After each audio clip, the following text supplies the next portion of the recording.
Okay, so today I'm doing my second YouTube stream in 2 days. So yesterday I did it as like a multi-stream with Twitch, and it seemed to work pretty well. So the convenience of it, I guess, is the fact that, okay, it'll automatically upload it to YouTube. But the problem with that is the fact that, so now I'm not doing a multi-stream because I'm doing it with my Starlink thing while I'm driving, so it might be too much for it to handle. Sometimes even a singular stream is too much for it to handle. But basically, the convenience is, okay, it'll upload it to YouTube automatically, but there may be issues with it. Like, I'm not sure exactly how well it does that. But considering it's mostly just audio, like I'm not doing anything visually, it almost shouldn't matter, right? If the video quality is low or something, like I'm doing it in 720p, but again, it shouldn't really matter. And the one thing is that you're basically in a position to, I can still download it, although the last one was giving me some trouble doing it, so maybe it takes some time to process. So I like the idea of doing it this way. Even if we separate the two, okay, we do these while driving, like I've been doing anyway, the Absolutist Philosophy series, but I do them directly to YouTube, and then I do Twitch for like more hands-on stuff, like on PC and everything like that. Right, when I'm doing something more kind of intensive, and you could argue that, oh, maybe you should just multi-stream everything all the time, but I don't know. But no, I'm also trying to observe it from like a certain standpoint that what is really the difference, right? I'm giving you like an honest feel of small channel, small content creator compares Twitch to YouTube, where I've done Twitch in the past quite a bit, and I don't dislike it, but sometimes the engagement is kind of low no matter what. Like, it's consistently about the same level all the time, which maybe that could be good. That means if you get to a certain community, you'll get that consistently. But like for me, there's not like peaks and valleys and stuff like that, right? Like, oh, the one time I got rated by somebody who was, when I was playing New World, and I got like 100 viewers or something from that.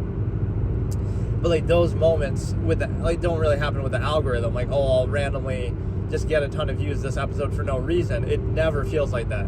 It feels like it's always the same, which maybe is a good thing, that you're not relying on some random algorithmic, up and down. But with YouTube, it does seem to be more like that, with videos at least, right? Like, I'm a small channel. I have, on this channel I have 50 subscribers. On the other ones I have like 300 and 100. But randomly a video will get like 50k views, like the Danganronpa one, or the World of Warcraft clip, like that got like 37k. So at least there's that upside.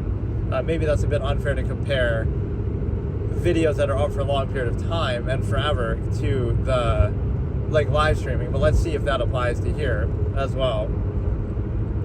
So today is episode 6 in my Absolutist Philosophy series. I keep doing these 0.5 episodes, like these halves. So we have episode 5, 5.5, and whatever, if I'm not really covering like one specific topic. So today let's look at belief systems, which I've discussed at almost nauseating length in the past, where I almost don't even enjoy some of these discussions anymore. But let's just go over some basic concepts that I've said in the past. My logical razor, you cannot dissuade with reason what came about by desire. In other words, no matter how much logic and reasoning you use to try to discuss religion or a belief system, it doesn't matter, because the reason why they believe it isn't based in logic and reasoning in the first place. It's based in desire, some psychological need that they have, right? And that's even something I would argue myself. I've never argued that people shouldn't believe in religions or faith, or that they're a bad thing, right? I've never said that. What I've identified is again, from an absolutist standpoint, it would be, you should be able to live your life with truth and objectivity and reality, and you shouldn't need to hide behind some false absolute like that. You shouldn't need to deceive yourself. But to be fair, in society, you find a way to do that anyway, right? It's the same psychological effect of, oh, so like I use this as a devil's advocate discussion, kind of even against myself. Like, oh, religions aren't real, right? It's not true, but it can still have a positive psychological effect on you, etc. So you would say, okay, but you shouldn't believe it because it's not true. Let's say hypothetically you're saying that. Well, what about from the other perspective?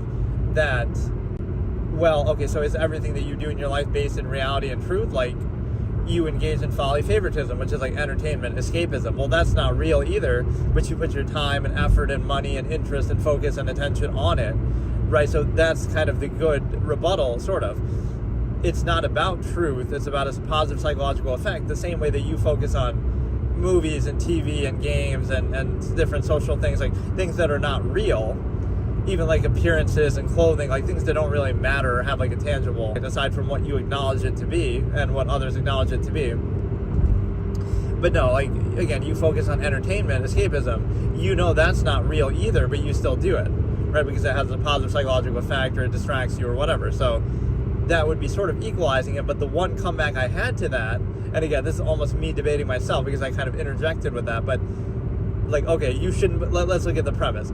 You shouldn't believe in religion because it's not real. But then you come back and say, okay, but is everything that you do or everyone does in society based in reality and truth only? No, because you have escapism, entertainment, things like that. And then you come back to that point with another rebuttal that the difference is, at least with folly, favoritism, entertainment, you acknowledge it's not real. You accept, like, okay, I know it's not real, and I'm doing it just because I enjoy it or distract myself or some positive psychological purpose, which you would still condemn that and say, it's unfortunate that this is necessary to distract myself from the cognitive dissonance of the contrivance state that I'm forced to be in or that I happen to be in, right? You would still say, ideally, that shouldn't exist or be necessary either, but the difference is you're acknowledging it's not real, but you're indulging in it anyway, whereas with religion, you're pretending it's real. So does that make it better or worse? I would say it makes it a little better because at least you're showing self-awareness, but yet you're still doing it.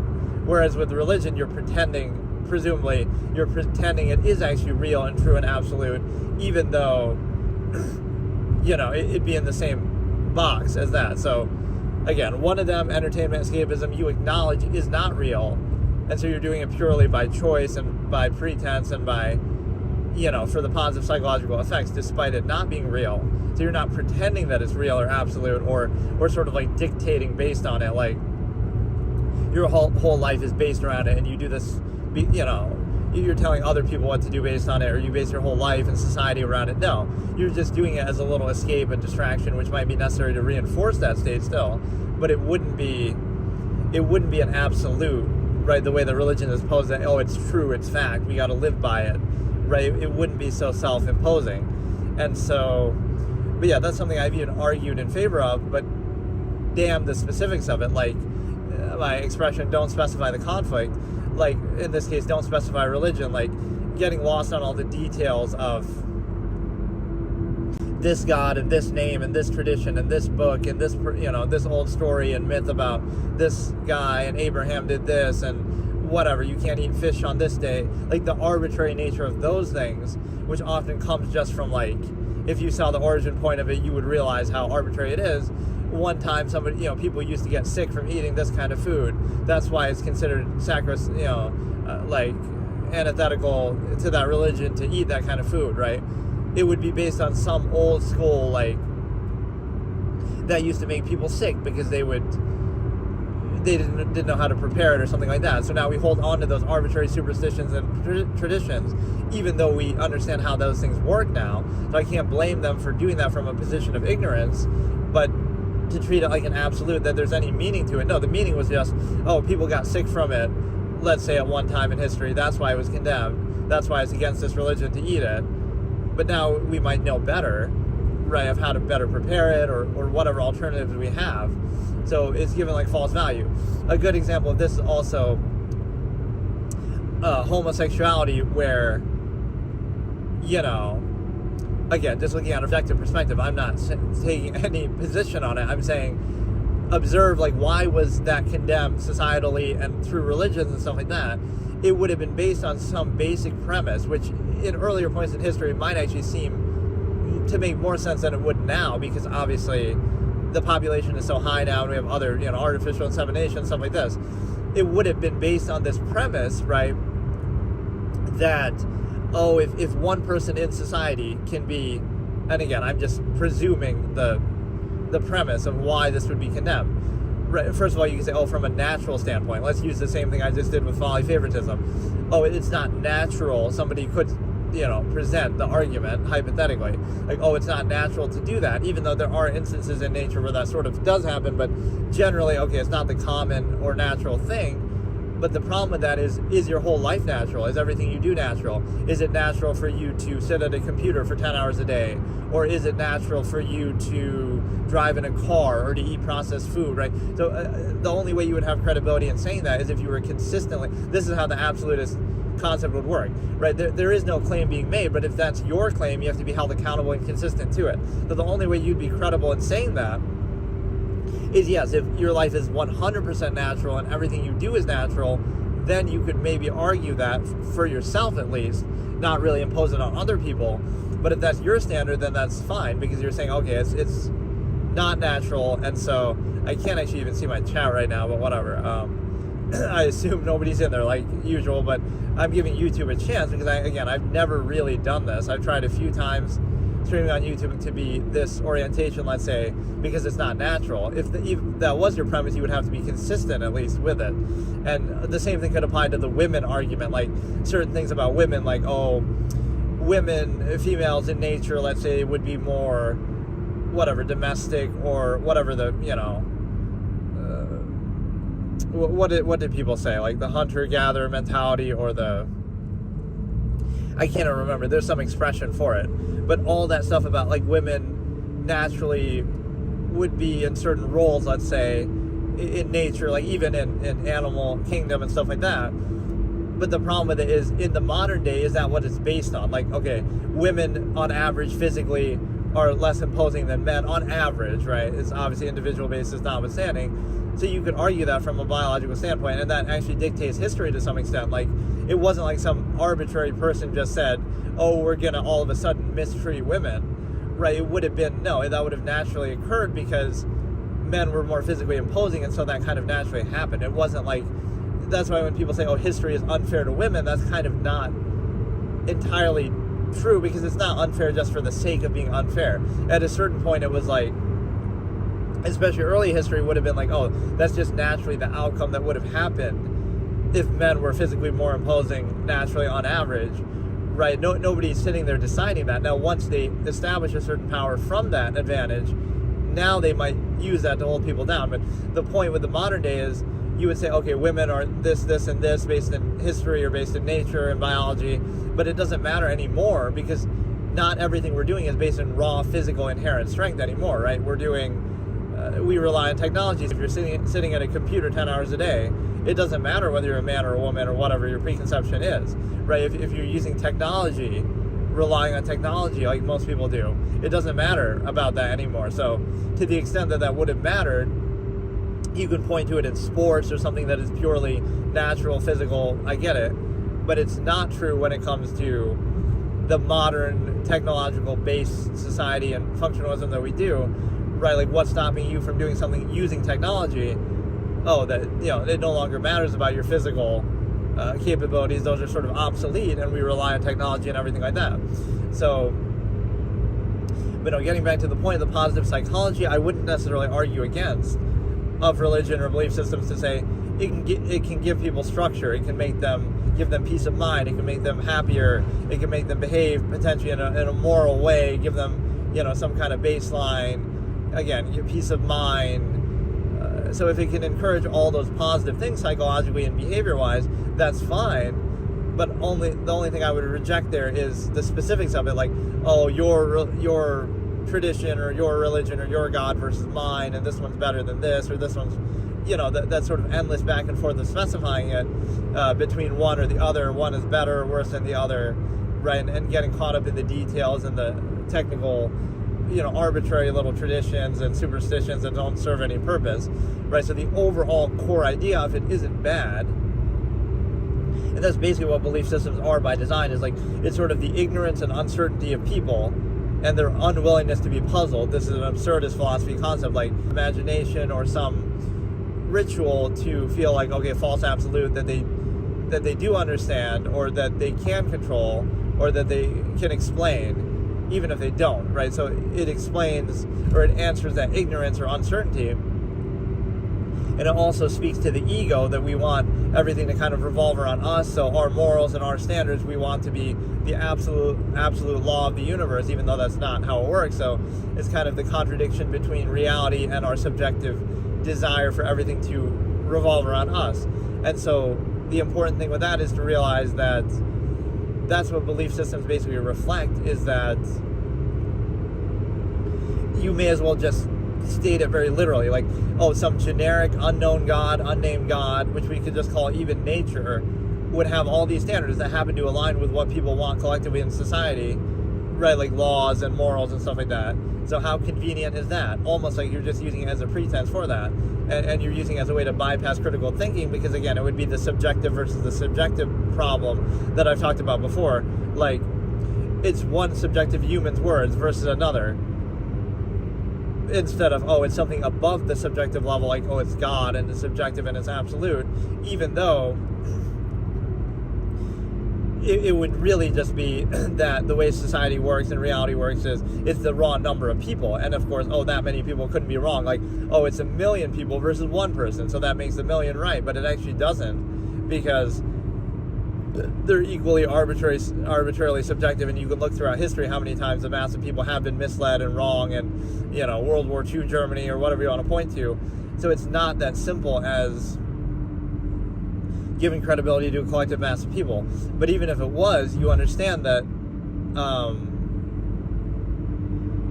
it's not absolute. It's still one arbitrary subjective idea versus another, right? So there is no absolute involved there, right? So it makes it impossible. So somebody could just say, okay, we just have a different point of view, we have a different perspective, so it's impossible to rationalize the outward insistence or reduction to structure. Like, effectively, it's impossible to tell somebody else what to do in life in general. And why is that? Because it's your arbitrary subjective opinion that you'll tell them you should do this, and they could just say, no, I should do something else, I want to do something else. There is really no quality empirical basis, because even if you say, assuming that their intention or measure is blank, now they should do blank based on that. But even then, there's some inconsistency, because you would have to do it fully and credibly and consistently if you were doing that. But the problem is you can't assume their intent either. Maybe they don't want that. A good example is the longevity process that I always talk about. Like, if you want to live as long as possible, this is what you would have to do. And that's what society often assumes. But that clearly isn't the case. You're not credible within that view, because, oh, people drink and smoke, so they clearly don't want to just live as long as possible. They want half-mass hedonism and some in-between balance. And so now that shows you that there's no credibility to that, and you can't force that on other people because they might have a different priority. So how can you...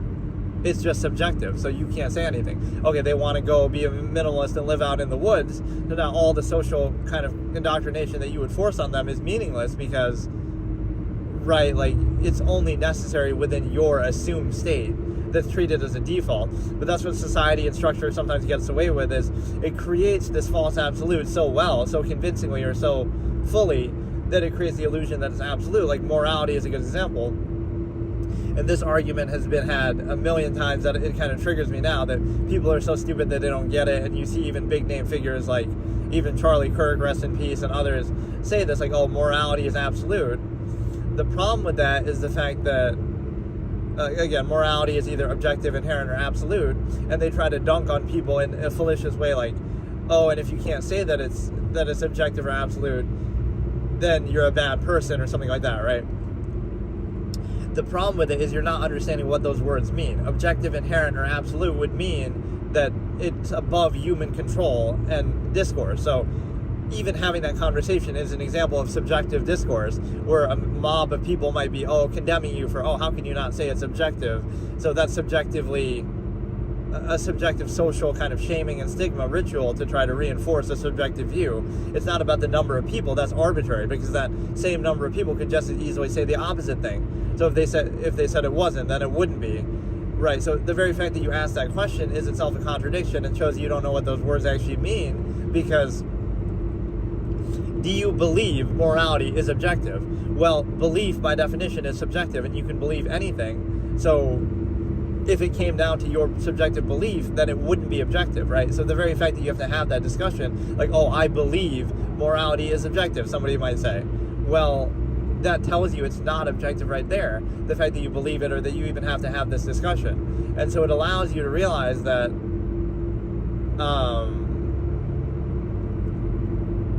you know, it would be, again, I could use this example, like the need to breathe oxygen is objective. So it doesn't matter what our opinion or debate on it is. So you could say, oh, you do need to breathe oxygen, and I could say, oh, I don't need to breathe oxygen. I don't believe that's objectively true. And then I could test it, and then the outcome would speak for itself, right? You would die, you would suffocate. So the point is, that would be true regardless of your opinion on it. It just is, right? It just is objectively the case. So the point is that, and some people to that would have said like, oh, but you could use a certain technology to subvert that need, but you're still addressing that the need is there. Like, you know, okay, you wear like a certain mask or use a certain oxygen tank or something that, you know, in an environment without oxygen, you're still addressing the fact that you need to breathe, even if you try to subvert it with technology.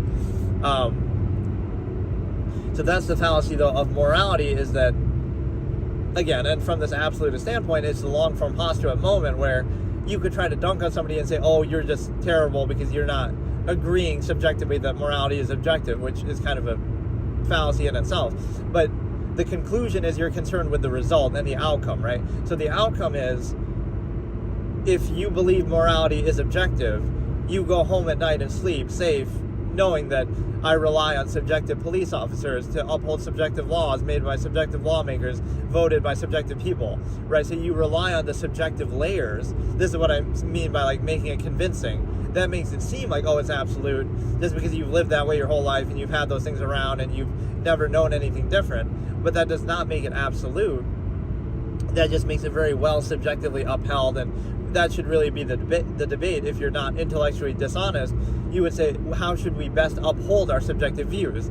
Should we have more police officers? Should we have better training? Should we be more careful who we elect to make laws and things like this, right, to uphold those subjective morals on a functional, practical basis, instead of just treating it like, oh, it's absolute.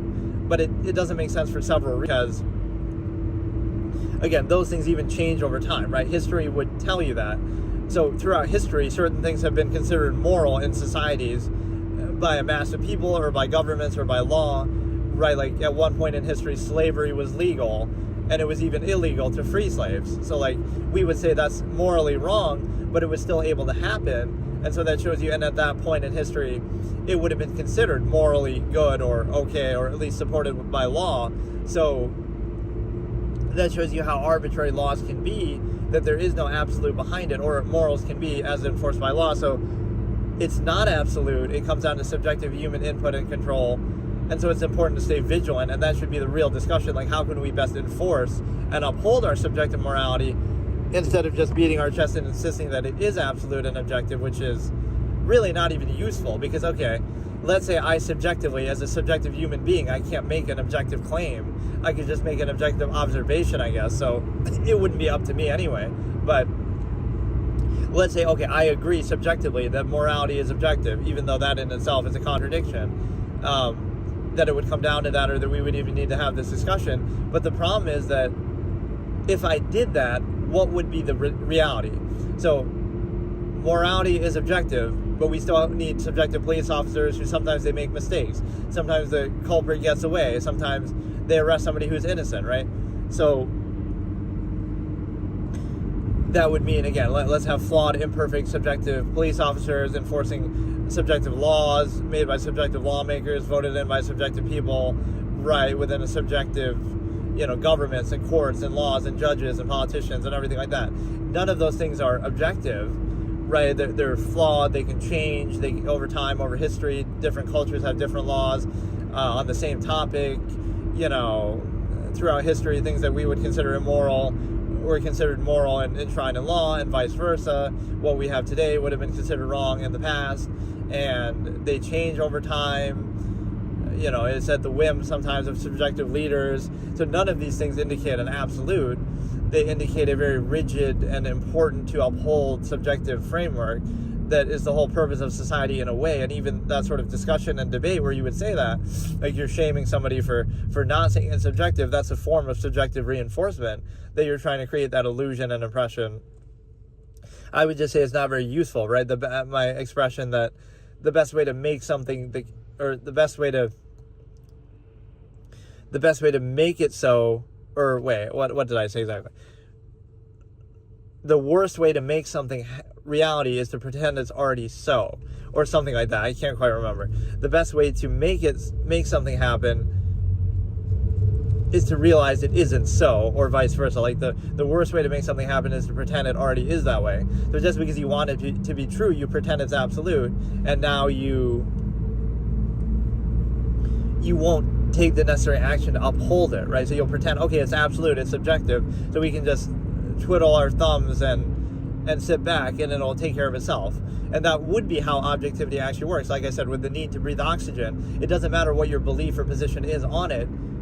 If you believe it's subjective that you have to breathe oxygen, you still have to breathe oxygen. If you believe it's not, you still have to do it, right? Whereas with morality, all it takes is one crazy person or one person, whatever, subjectively, to say, you know what, I feel like doing something different, and then they are at least capable of doing it. It's not a question of whether they should do it, it's a question of whether it's absolute or objective, in which case we wouldn't need laws, because again, the fact that they're still able to do it shows you that it comes down to their subjective whims, right? So despite it being objective or absolute, all it would take is somebody to have a different opinion. Oh, they just feel like doing something different. They feel like what they're doing is right, which throughout human history we can look at that. Like, all it would take is a large enough group of people or somebody in a position of power to believe that what they're doing is right, and then they would just do it. They would be able to do it. That doesn't mean they should do it, right? But if that's all it takes for them to do it, then what good is the standard of objectivity? Because you have, like, so in other words, your standard of objectivity is so weak that all it would take is, okay, it is objective, it is inherent, it is absolute, but all somebody would have to do is just feel like doing something different, and they can do something different. Or again, a leader comes to a position of power and they can just do something different. Or a mass of people who can be easily convinced or tricked or whatever, right? I guess we can see throughout history, even China right now, like, all it would take is you create like a censorious power structure and all the control aspect of every aspect of life, and people would go along with certain things or be ignorant to them. So all of those cases, they could do whatever they wanted despite it being objectively wrong, apparently, which is, there's not even any clear definition of that, because you'll say, oh, morals are objective, but then you have to define what those morals even are subjectively. Like, well, there's some that could be easy to agree on, right? Like, okay, don't harm people, things like that. But again, from the absolute standpoint, objective standpoint, it would just be a functional basis. Like, it doesn't stop it from happening.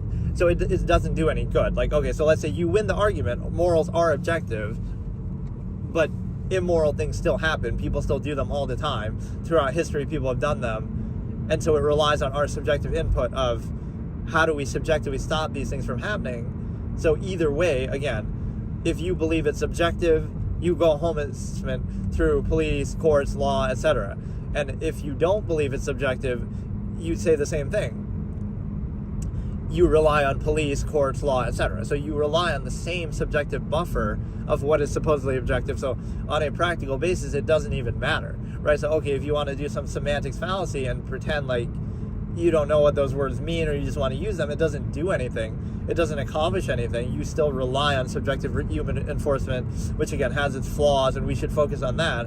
How can we best uphold our subjective morality instead of pretending it's subjective? And again, it would have different meanings even in what society, what culture, what upbringing, what time period you're in, right? Those things all vary. So how can that be, right? People always believe what they're doing is right, otherwise they wouldn't do it. So we can condemn it in hindsight. So the thing with that is, again, let's go past the basic thing. Like, somebody would say, oh, is morality objective? And then the response would be, my response would be, again, well, I'm a subjective human being, so I can't make objective claims, right? I'm not a god, I'm not a, anything like that. So I can only subjectively believe or claim something, which would be my opinion, or I can objectively observe something, right? So this would be the standard of objectivity put to the test. So if you believe in God, like, oh, morals come from God, then God would strike you down with a bolt of lightning or prevent you from doing something in the first place, right? Right, if you did something immoral. Or the laws of nature would prevent you from doing it. You just physically wouldn't be able to do it, right? That would be absolute, because it would be outside of human control and discourse. If it's within human control and discourse, no matter how well indoctrinated or how well we, the majority of people are going to agree with this social training and, moral standard, that's fine. But it wouldn't be like, oh, somebody randomly just feels like doing something different. They're having a bad day. They're just a bad person.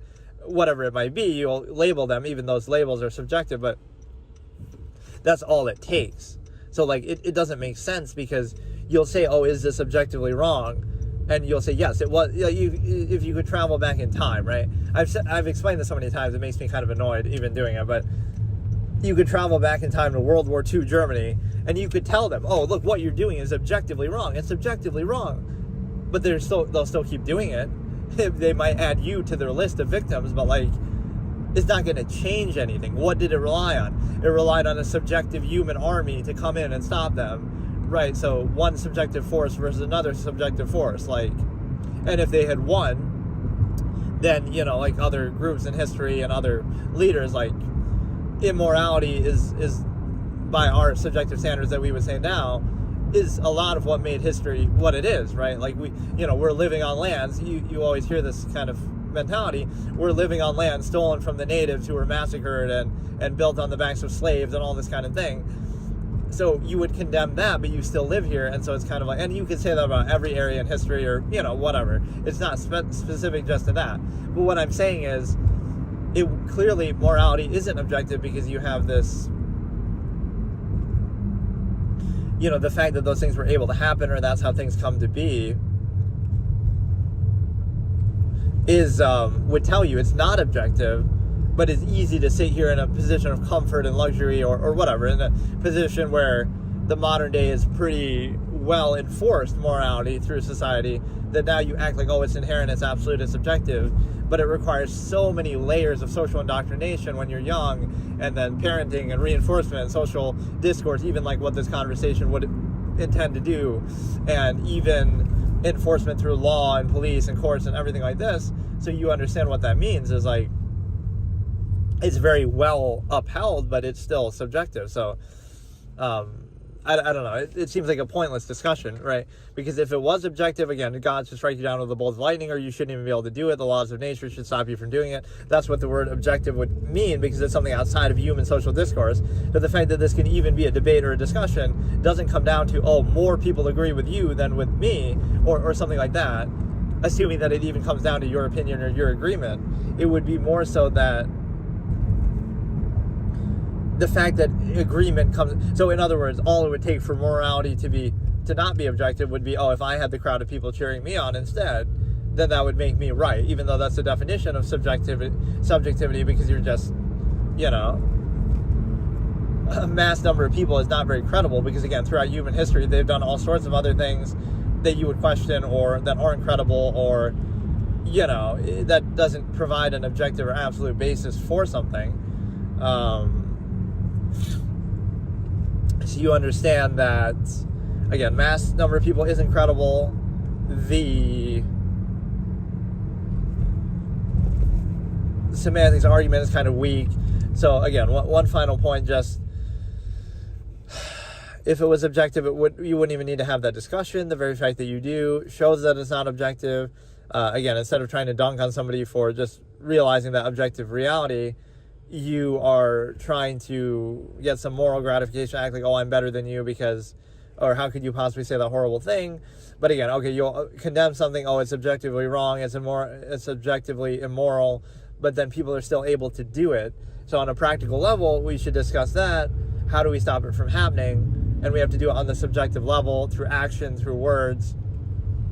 One form of which is exactly having these kind of discussions, but I just don't think it's useful to pretend it's absolute, because again, in practice, it isn't, right? It's objective, but all it takes to defy that objectivity, or that objective reality, apparently, is subjective human action, where you could just, somebody could just choose to do something different.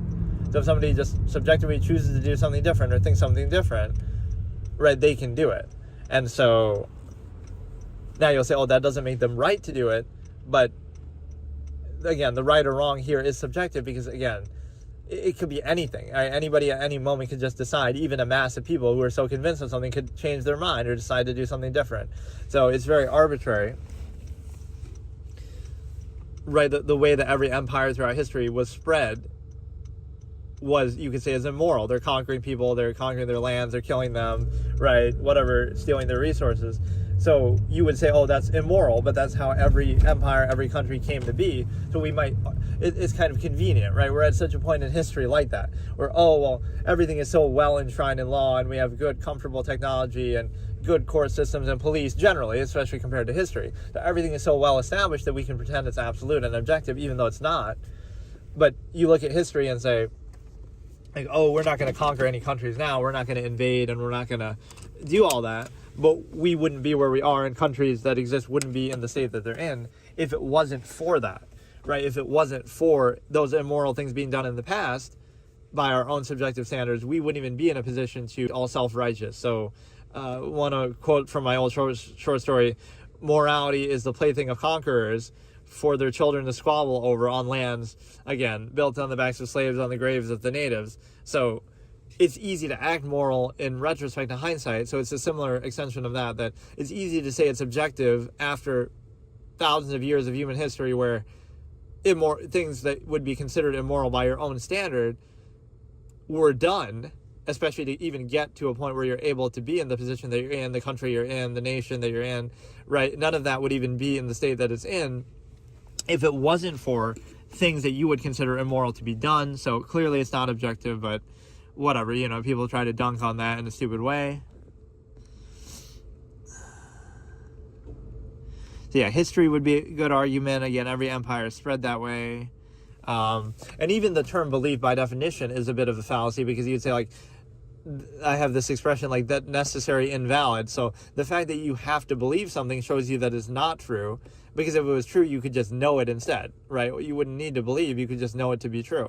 So the fact that, belief by definition is subjective and not based in truth, right? The fact that you have to believe it, you could just know it, you could just observe it, right? So even the term is itself a fallacy.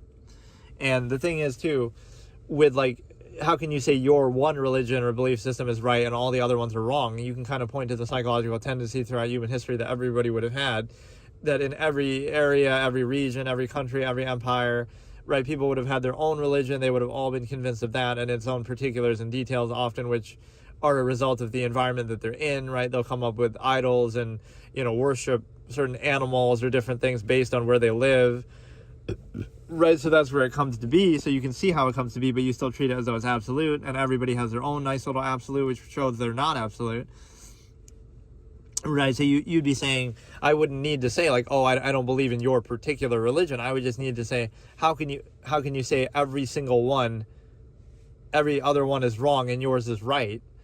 Right, at least when it comes to the specifics of it. So it would be more generic. Okay, you believe in, like, some godlike figure that you can say that, oh, they're all referring to the same thing, but then the specifics are thrown out the window, because then it's arbitrary and interchangeable. So it wouldn't be the issue of, like, oh, whether you believe or not. It would be the issue of how do you believe that specific one instead of every other one or any other one, right? That would be the issue that goes in. So even if I was saying that,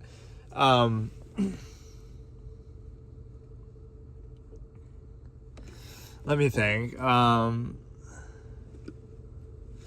I could always say, like, I'm not convinced of your particular one versus every other one, right? And so it shows you the psychological need that it's a bit of a fallacy, because you see the need of people throughout all of human history for some spirituality or belief or some peace of mind that way. So you would basically point to every culture, every society would have come up with its own version. So, Greek gods that we treat now as mythology, but something else we would treat as absolute, or even the prevalence of it. You would say, okay, why is Christianity so common? Could it be that an empire was spreading it through its conquest and all of this? It benefited from that. So even if you think, oh, Christianity is so popular because it's true and it's good, not because of an empire that spread it, right? And so it could have been interchanged. That doesn't mean it's more valid just because it happened to be more prevalent, just because it happened to be spread by a stronger empire and force like that, right? That's really what it came down to. That's why it's so prevalent, less so than anything else. So that doesn't, again, it shows you that people have the need to believe that they would believe in almost anything, right, throughout history, all these different things, pagan religions, and it doesn't take much for people to believe. And so people just have the need and desire to believe, so they'll believe in almost anything. And so it doesn't have a ton of credibility.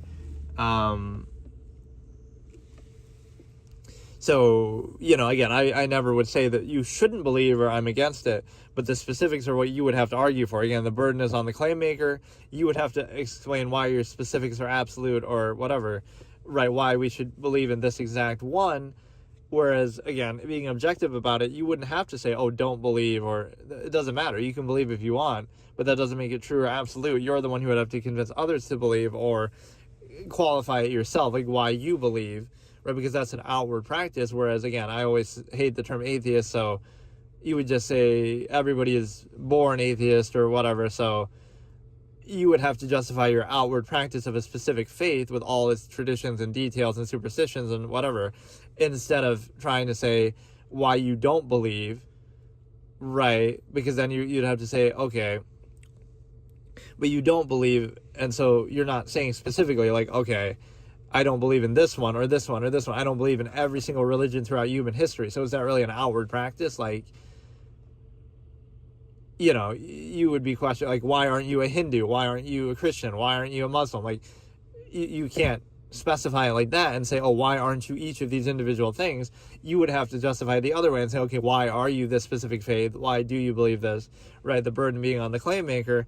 Otherwise, it's just, again, sort of interchangeable that, again, you're looking at them all kind of the same way. So if you were to look at it, like, again, I could explain every religion by saying, okay, it's the same psychological need that you're addressing, so that doesn't validate the specific one or make any of them true. It just means that you have that psychological need and peace of mind and desire, which I'm not even condemning necessarily. I'm just observing it. Versus, okay, if you're just neutral, objective, you don't believe that in any particular one or any of that. So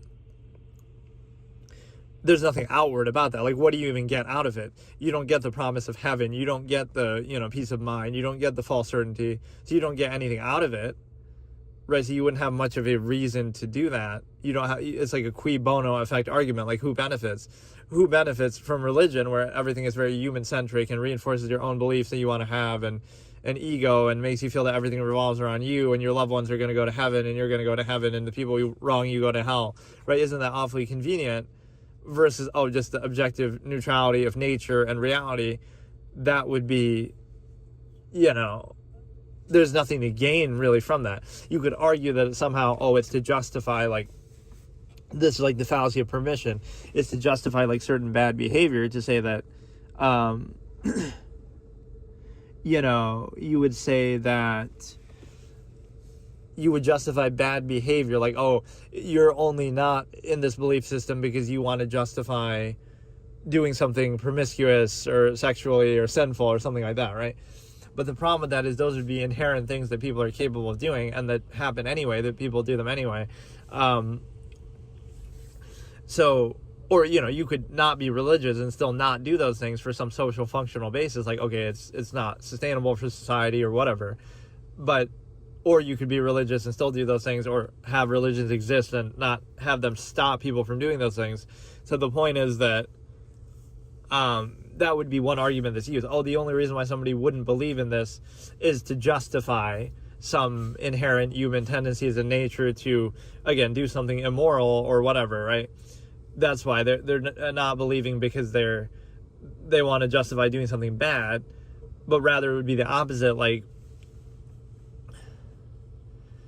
you would have to justify why they wouldn't do it. They don't have to justify necessarily why they're doing it. So it creates that same sort of fallacy of, again, it's a false absolute that insists upon itself, doesn't hold itself accountable. So you understand that,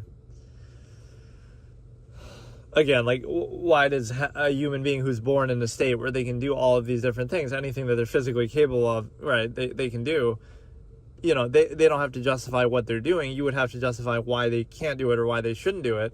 And that's what society does with laws, etc. But the problem is that with faith, it's kind of like you're not explaining it adequately because, again, so anybody who doesn't believe you would say that, like, you're only a non-believer, assuming that's even an outward thing to do, not that it's outward to believe, but you're only a non-believer to justify doing something that we would condemn in the religion. Right, like, you're with multiple women or partners, or you do this thing that we consider negative.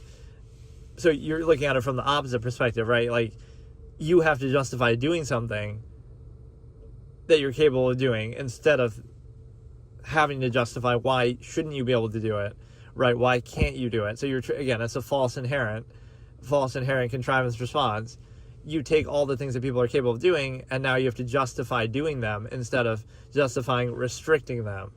So, yeah, these are all things I've discussed at great length in the past, and so I don't think we got any views or comments this time either, but whatever. So now the cool thing is this should be uploaded to YouTube basically automatically, so I shouldn't have to worry about it. Alright, so it was picking up my voice. It just doesn't give the best feedback because, again, there is so much noise in the background being captured.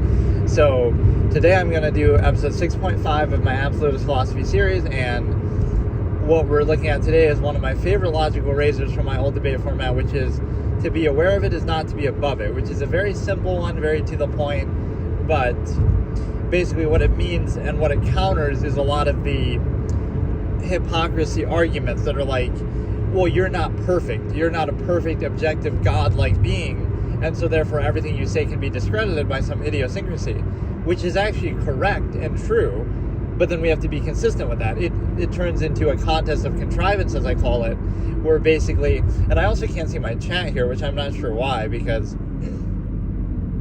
I have it open on my other phone, and I can't see even an option for chat. Maybe because I'm not logged in, like if I'm seeing it in that, but it should still show it, like what other people are saying. But whatever. Basically, it's a situation where anything you observe, like let's say you observe the flaw of a process that you're part of, like society itself or some specific, even some specific social norm or contrivance or government of the time that you live in, people would say, well, there's a whole layer of defenses that would go into it that make it kind of impossible to criticize them, like, okay, your upbringing or your parents, but you relied on them, you wouldn't be here without them, they fed you, they took care of you, so that means that everything they do must be absolutely right and unquestionable, right? Nothing could ever be criticized because, okay, they brought you into the world or you relied on them, right? But that's not a actual basis to operate on. So it's the same thing with society, like, well, you relied on society or you benefited from it and you lived in all these years, even though to be fair, that's almost hurting the credibility of the argument because a lot of that you didn't choose, right? In your young age, like you're too young to fend for yourself and society prevents you from even doing it to the extent that you could, right? Like monopolizing means, like, oh, you can't go out in nature and hunt and fish because all these resources are controlled by big corporations. So let's not make any mistake, right? It's not so much that, oh, you're not able to fend for yourself. People have done that throughout history just fine. It's that you're molded into a half-mass contrivance state as a half-mass human function to be subservient always to these overlords, the power structure, whether it be in this era like corporate consumerism. So you can never escape that. Right, they monopolize means and resources. So the fallacy here is like, yes, if previous generations of society or whatever, the current state of society is such that all power is deferred to authority figures, all over everything in life, all resources are given control by a monopoly of, monopolization over means, as I call it, of big corporations. Yes, under that circumstance, you do rely, quote unquote, on society and those things, but that's only after all that power has been given up. If you take that away, okay, let's fend for ourselves, then you could live in the wild and you could figure it out and you could do just fine, maybe even better, right? It's impossible to give that credibility because you're saying you're going into a situation that you didn't create, right? You didn't make it that way. You didn't vouch for these things. You didn't create it. You didn't choose it. You didn't vouch for it. The one thing you can do, and this is the great minimalist concept that I always talk about, is to starve them out, right? What would society do if you do something that it doesn't like? It would try to starve you out, right? Like in the modern day, you'll say cancel culture, or it'll try to affect your livelihood or put you in jail or whatever, right? So it'll try to starve you out, like saying, oh, we don't agree with what you're saying, but we can't rebut it, and you're exposing some flaw of society or government, so we're going to try to put your livelihood at risk. Even your parents would do that. Oh, you question their unqualified empirical authority, and they're not absolute, and they're not credible. But then, what gives them credibility? Do they actually make a logical rebuttal that specifies their authority exclusive to everything else? Or, oh no, just because you rely on them, so they'll threaten that. They'll threaten your means, like, we're going to starve you out if you don't agree with us. So that is the weakest argument ever, and is actually a concession that you don't have much of an argument, but that is the most common one. And so what happens is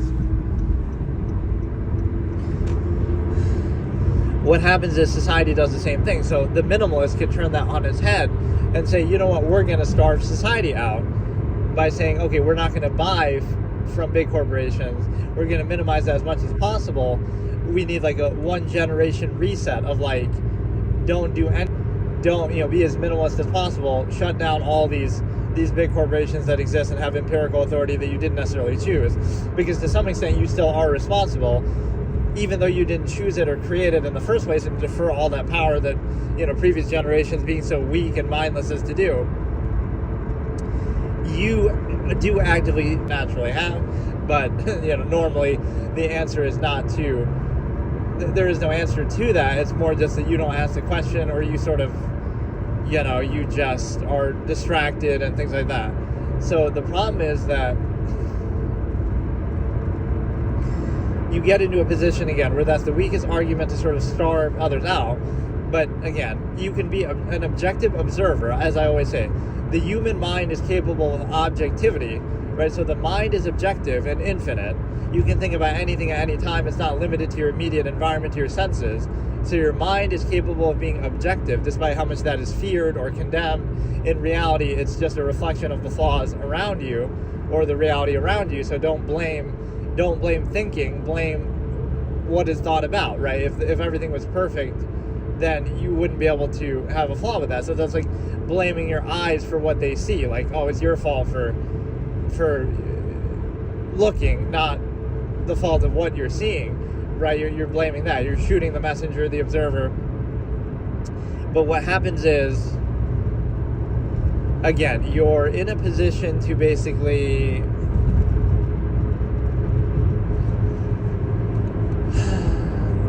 you're looking at it from a perspective that the mind is objective. So again, a tiger could be biting your arm off in your physical body, but your mind could be thinking about something else, the secrets of the universe and this and that, what you're going to have for dinner, whatever. But that might seem like a graphic example, but the point being that no matter what your physical immediate reality is, and that's how you're controlled by that. Like, if a person can be reduced and defined by their immediate physical environment and their five senses, then it's very easy to control them.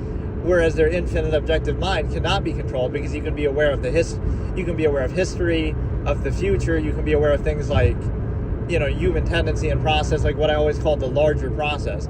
So instead of getting caught up on the specific in front of you, you were aware of the nature of the larger process, and so now this is just the same thing that was done throughout human history, like a way to justify control or some other pretense. So you understand, it's the same process, it's just a different form that it takes on. So then it doesn't work.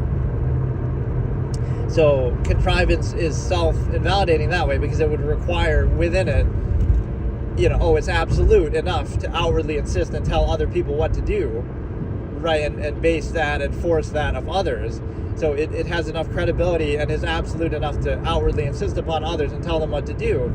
But it's not accountable enough within that supposed absolute to actually be self-aware and deliberate and to think about it and to be self-aware and actively just think. No, you can't think about it. Don't think too much. Thinking is the problem. That's your fault, right? If you think, not the fault of it that you can't think about it. That it's like the emperor has no clothes fallacy kind of, where part built into a belief system or a contrived state is the need to not question it. So part of it is, it only works or makes sense if you don't think about it or if you don't question it, which is kind of just arbitrary, because then you can say that with anything. So what you need to understand is the fact that, again, if you look at the objective mind versus the limited physical state that's subjective, that's flawed, right, that you can do one of two things. You can either reduce the mind, you can reduce the infinite objective mind to the limited physical state, right? So you lower it to that level and say, because you're in this limited physical state, you're going to dumb down the mind to match it. Or you could try to raise the body to match the mind, which is basically impossible, but maybe one day with technology you could try to do that. Or you could also keep them separate, right? Like, okay, you could be objective and think about the larger process while still tolerating, putting up with, and dealing with the limited physical state, right? So as not to embrace it or treat it as absolute, but you still obviously have to deal with it to some extent. But that's what the minimalist mentality would be, is like, you're doing as little as possible in the physical realm. You're not extracting value from externality. You're not relying on externality for value. So, for example, like, you know, a good example is substance use, right? You talk about, like, oh, you need drugs or alcohol or something to feel a certain way, right? To feel uninhibited or to feel free in the mind or whatever. But a minimalist would realize, oh, you don't need that at all. You can just do that anyway, right? Your mind is free and variable. Anything you could do while drunk, you could do normally anyway. It's just a state of mind. It's just, so that shows you you're not in control of your own mind, and you're in this imbalanced, structure-reduced state where you're constantly controlled, constant contrivance in the name of half-mass zero-sum functionalism, right? That's not even credible. So you sacrifice your ability to think and self-actualize and, in a sense, be free for the conveniences of modern technology, or, you know, the zero-sum means benefit that comes with that, which serves nothing but the self-interest anyway. So it's a preference. Would you rather overcompensate for the contrived state that you're in, or not be in the contrived state in the first place? Therefore, you don't need to overcompensate. So you'd be, again, minimizing the reliance on externality, right? You could be at peace in your mind anyway without the need for substances, but instead it's like, oh no, you rely on that. The only way you can feel this way is with the contrivance state's permission, in which you're able to basically be controlled, and so you wouldn't need that. You wouldn't be relying on externality. You'd be at peace, and even the fact of some of those things you wouldn't need at all, in the sense that of imbalance overcompensation that I talk about. Like, a lot of things are only required or desired because of the extreme imbalance. So you're inhibited in some extreme way in society and daily life, etc., and then you did it in the first place. So again, you minimize that. So you would value the mind and that aspect, again, your mind and your freedom and self-actualization as much as possible, and so you would minimize externality. Like, it doesn't matter what you wear, right? That doesn't have any impact aside from what people acknowledge it. A lot of social contrivance that creates value out of things that don't actually have it. Or it doesn't matter what you eat or drink. It just consume as a zero-sum process. You're just trying to survive. Those things you de-emphasize and say, okay, let's do as little as possible so we're as free as possible in the mind. Or, again, the more common human functionalism where people will reduce it to that. One thing I wonder is, like, oh, you have to have at least 50 subscribers to stream. So on this channel, I had 52, now I have 51, maybe because of one of these streams that, it gives you the notification and maybe somebody unsubscribed because of it.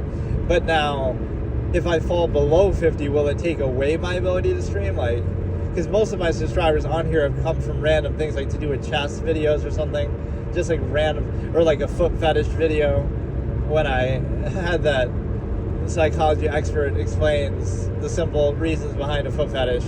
Right, like I didn't intend for that to be my most viewed video, but maybe it's the clickbait thumbnail because it shows actually a foot in there, but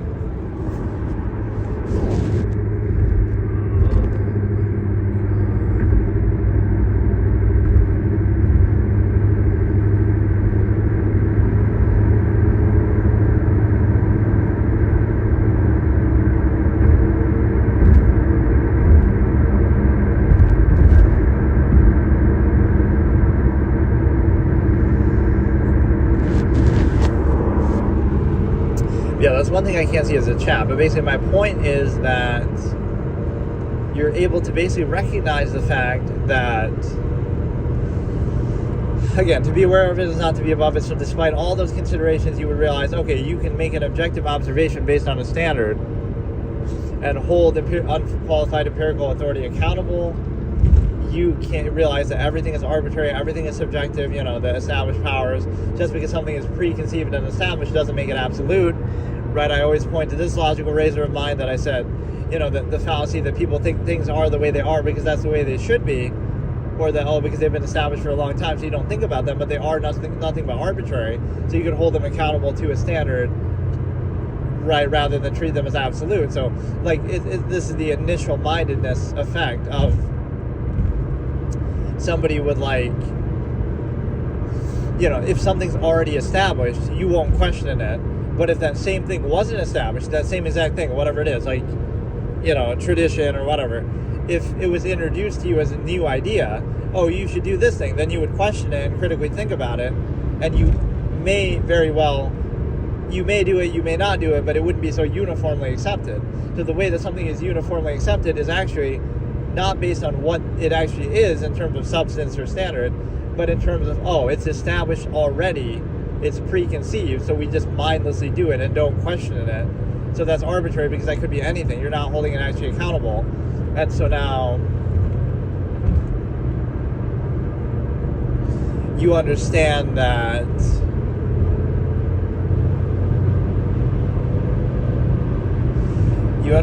so again, you can be objective and criticize either empirical, unqualified empirical authority, contrivance state, or society itself, or any flawed tendency or process. So it doesn't have to be about the self. The self can merely be an objective vessel of a certain standard or logic and reason, etc., accountability, consistency. So you're not comparing it to yourself. You're not saying, you are perfect, and therefore everything, is based on you. You're not saying, everyone should do what you're doing, or that you're perfect, right? Even religions have some of the same idea here, we are all sinners. So if we're all sinners, then there shouldn't be any credibility issue because we're all imperfect and flawed. So therefore, right, it's not about us. Let's just use our objective mind to have high standards and try to aspire and strive to something. And that's sometimes a self-defeating fallacy too. For example, if a minimalist was not even arguing for minimalism, but just simply discussing what I'm doing here, right? If I'm talking about minimalism, then you'll say, well, first of all, I'm not telling anybody else to do it, right? I never am making claims like that. But even if I'm just discussing it, people would say, but are you a minimalist? Or, you're using your phone, or you're driving your car. So the problem is, if I did do those things, if I'm living in the woods and I'm just completely cut off, then we wouldn't even be considering this, right? We wouldn't even be having this discussion, or you wouldn't be paying attention to it. Or a good example that I use is kind of you walk up to a microphone and you're debating somebody, right? Some public figure like Charlie Kirk, rest in peace, or something like that. So they might point to, look, you have the Starbucks coffee cup, or, look, you have clothes on that are made in society or something. So if I walked up there naked as a minimalist to show, not even to show anything, just that's naturally how I am, I wouldn't be allowed to speak, or I'd be kicked off. So I'm forced to acquiesce to their standard and their society and their structure. So I'm forced to do it, but then you'll use that fact that I'm forced to do it to validate it and say, see, you're wearing clothing made in a factory in society or whatever. And so therefore that validates it. Right, that, you somehow, just because you're subject to something that you're forced to do, especially within that environment, to even consider it. So it shows you how intolerant that structure is. To even discuss and consider the idea of something, you have to first acquiesce to their standards. Right, so that disqualifies you as a minimalist, the fact that you're wearing those clothes or doing anything, but it doesn't matter because they're the ones requiring you to do it. Right, the same thing again with the monopolization over means, you eat fast food, or again, there are certain extremes you can go to and try to still minimize, but to some extent you're still reliant on the monopolization of means through corporations, etc., largely. And so what happens is, that somehow validates it, the fact that, you go grocery shopping, you buy groceries, or you do this or that. To some extent you are creating the problem by doing that. Or you could really try to cut it off and really be a minimalist, but the thing is that just because you're exposed to and subject to a process that you didn't create, right, where everything is monopolized by corporations and things like that, that doesn't mean it really validates it. That's like saying, you can control people. Yes, if you control everything in society, you can use those things to control people, but that doesn't validate it, right? All natural resources are under the control of big corporations, let's say, or whatever, to a large degree, So yes, therefore you have to buy it through them. So therefore that validates them. See, you need them, you rely on them, but it's only because all that power has already been ceded to them, not by you necessarily. So now just because you're subject to power, being subject to power doesn't validate power. Right, like the flawed argument in youth, like, but you were subject to your parents' authority and you relied on them, and you were, when you're 5 years old, they fed you and took care of you. It's like, I love that being used as an argument, so that shows you how unqualified that authority is, that you have to literally threaten to starve somebody out, or you hold that over their head, that, yes, we fed a helpless baby that we had, that couldn't fend for itself, and so therefore that validates something. Like, that's such a weak argument that doesn't actually have any basis in standards. So by that logic, you could do that with anything then, right? So you could never be wrong no matter what. Just because, you're going to rely on it, or you're going to starve it out. And then,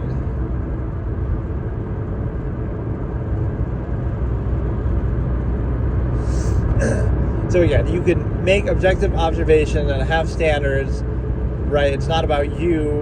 And if you take it far enough, again, everyone is flawed, everyone is idiosyncratic. So instead what it turns into is a popularity contest where it's like, who can present themselves the best, whether socially, whether on an individual basis, whether through the media, like how celebrities and politicians will curate their image just right and censor things that don't suit them, and so forth.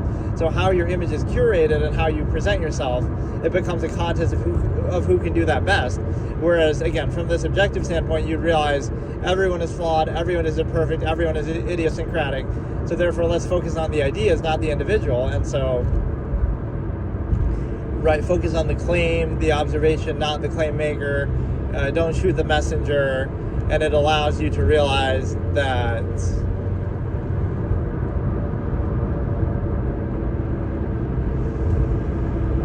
again, you can be observing of a flaw, right? What was the analogy I always use? Like a polluted air, right? Not to evoke some climate thing, but just like, you're living in a big city, like New York City or something, and you observe objectively, this air is polluted and it's unclean, and you criticize that, and you have some, some grievance. It still has to be there, but right, it still has to survive, but it can still observe that there's a flaw of it. Just like you can observe there's a flaw, it's polluted here, and so let's try to improve that or change that, instead of discrediting you by saying, but you're still breathing it, so you're a hypocrite, and that discredits what you're saying. But what you're saying is either true or it isn't. It doesn't matter about, yes, you do have to breathe it. You could say, maybe you should go and live somewhere else. That could be somewhat fair. Like, don't live in the big city then. But you can still make that objective observation, and it doesn't have to be about you, basically, is the point, right? It's not about you, that like you're saying, I'm perfect, or I'm this, or I'm that. Otherwise, that's endless, because again, if you just look deeply enough, you could discredit everybody that way. Nobody's going to be perfect. Everybody's going to have flaws, idiosyncrasies. Everyone's going to be subject to a confinement state, authority, etc. And so what you understand is that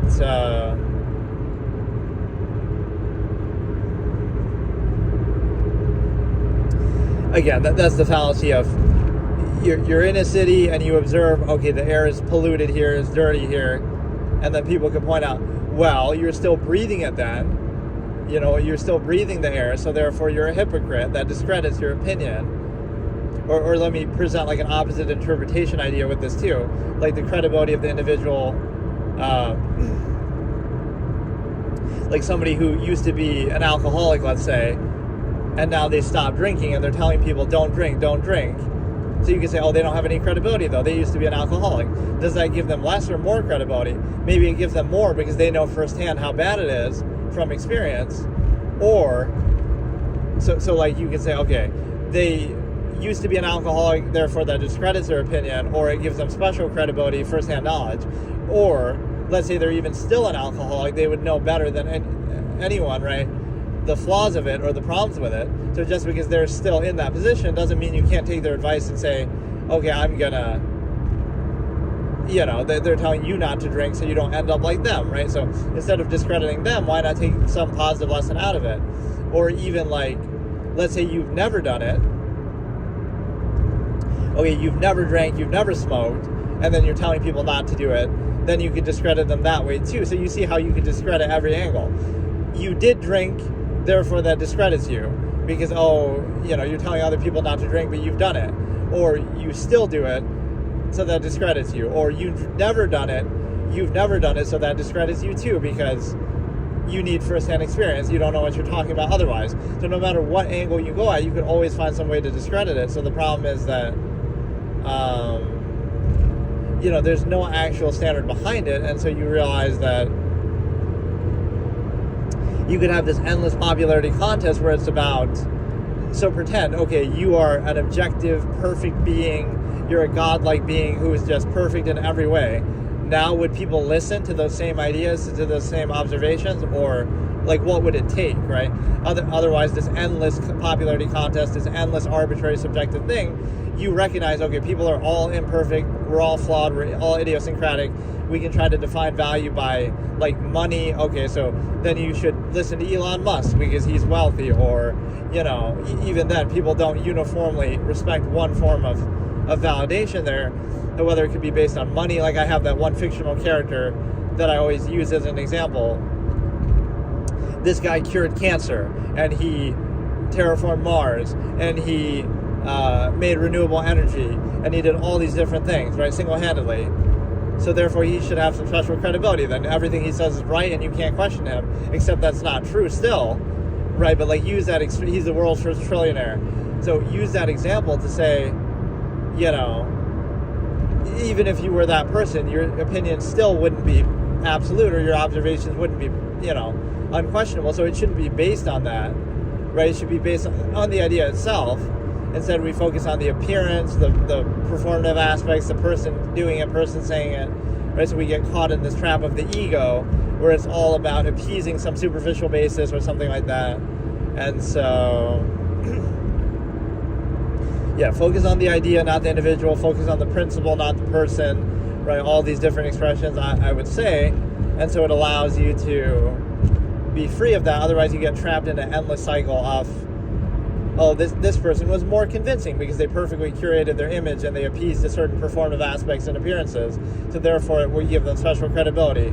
And this other person didn't do those things. And there's a bit of a fallacy there too. Maybe you don't feel the need to do that. You want the idea to speak for itself, so you don't appeal to superficial things, whereas the other side would do that, right? Where the fact that you have to present yourself a certain way, the fact that you have to overcompensate, right? That would be, right? So the one who's really seems all positive and placing undue emphasis and outwardly insisting and upbeat and all this kind of thing. The fact that they have to do that means they have something to cover up or overcompensate, versus somebody who's more neutral and bland and boring or whatever. Maybe they don't have anything to prove, and they're just kind of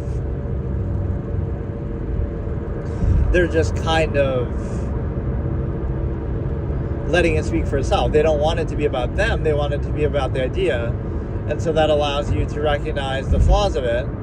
And so what I'm sort of going to do is maybe I won't stream every day. I like to keep that routine of streaming every day. But now, I'm streaming every day still, but it'll be, maybe one day on YouTube, maybe one day on Twitch. It doesn't always have to be on the same platform, I guess. Or I could do both if I have time, but I like the idea of doing these while driving, and I'll see how the uploading process works. It takes forever to process these lives, after they're done, but if it's automatic as an upload, that could be okay. Right, so the last episode should be on here.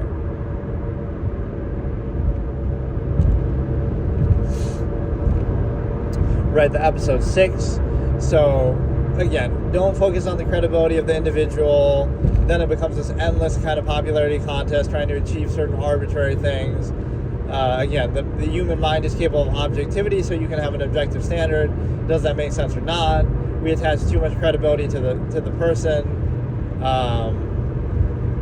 That ends up being really just arbitrary, because again, it's a zero-sum process, so you can never, by the same logic then, okay, somebody says something and it has some credibility, but then however you judge that credibility, based on their money or accomplishments or something, then somebody else comes along who's more accomplished, and then you say, they're more credible now, so that makes them right and the other person wrong, and then somebody else comes along who's even more accomplished, so it's a never-ending cycle of doing that, because you realize that,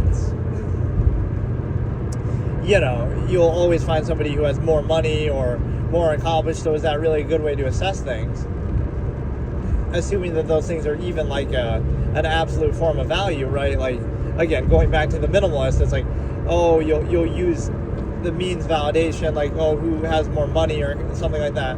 But what if you don't require it, right? I could discredit you and say, oh, you're just greedy then. You're greedy and materialistic and you value money too much. And you require more overcompensations through it, versus somebody who doesn't care about all that. You don't care about that and you don't need it. So what about that? Like, it's not necessarily a negative, like, oh, like it'll be framed in society like, oh, you failed to achieve that, or you're jealous, or oh, you don't have that. But what if you're perfectly content with something less, right? You can't assume your intention, and by that logic, then it's a zero-sum process, so you could never have enough. So then even if you did have a lot, you could, okay, then have more, but it's a zero-sum process. So it's not, you know, it comes down to your own definition of what you want or how much you want. So in that sense, one of the great tricks of society is like tricking you into slaving away for your own zero-sum self-interest through some overextended machination process, power structure, right? Like, a lot of what you do isn't necessary. So that's one of my expressions always, is to remove the need. You could remove the need for many things because you just don't require them. You don't have to, you know, struggle to achieve something that you don't need in the first place. And so the problem is that you get this fallacy a lot. It's one of the most common fallacies in discourse and discussion, is always about the individual, either relying on their reputation or something to bypass critical thinking, even appealing to that in the course of discussion, like, oh, we're going to make people laugh and appeal to their... No, you want to be cold and boring and this and that. Even cold isn't the right thing to say, but like, you want to just be neutral and let the ideas speak for themselves. So it can be a deliberate thing. It's not like you're...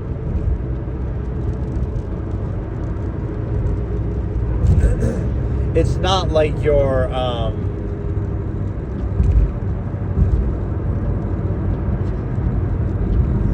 you know, it's not an accident, like, oh, you have the inability to put up performative aspects and appeal to people and cult of personality and all this kind of thing. It's not that. It's that, like, what if you choose? What if you choose something like, you know, okay, you don't want that to be the focus, right? You're just a vessel of these ideas and you don't want it to be about you, for better or for worse. And so now you want to focus on the idea and the actual true value of it, instead of getting distracted and bogged down by arbitrary, subjective, you know, idiosyncrasies and lack thereof or whatever. So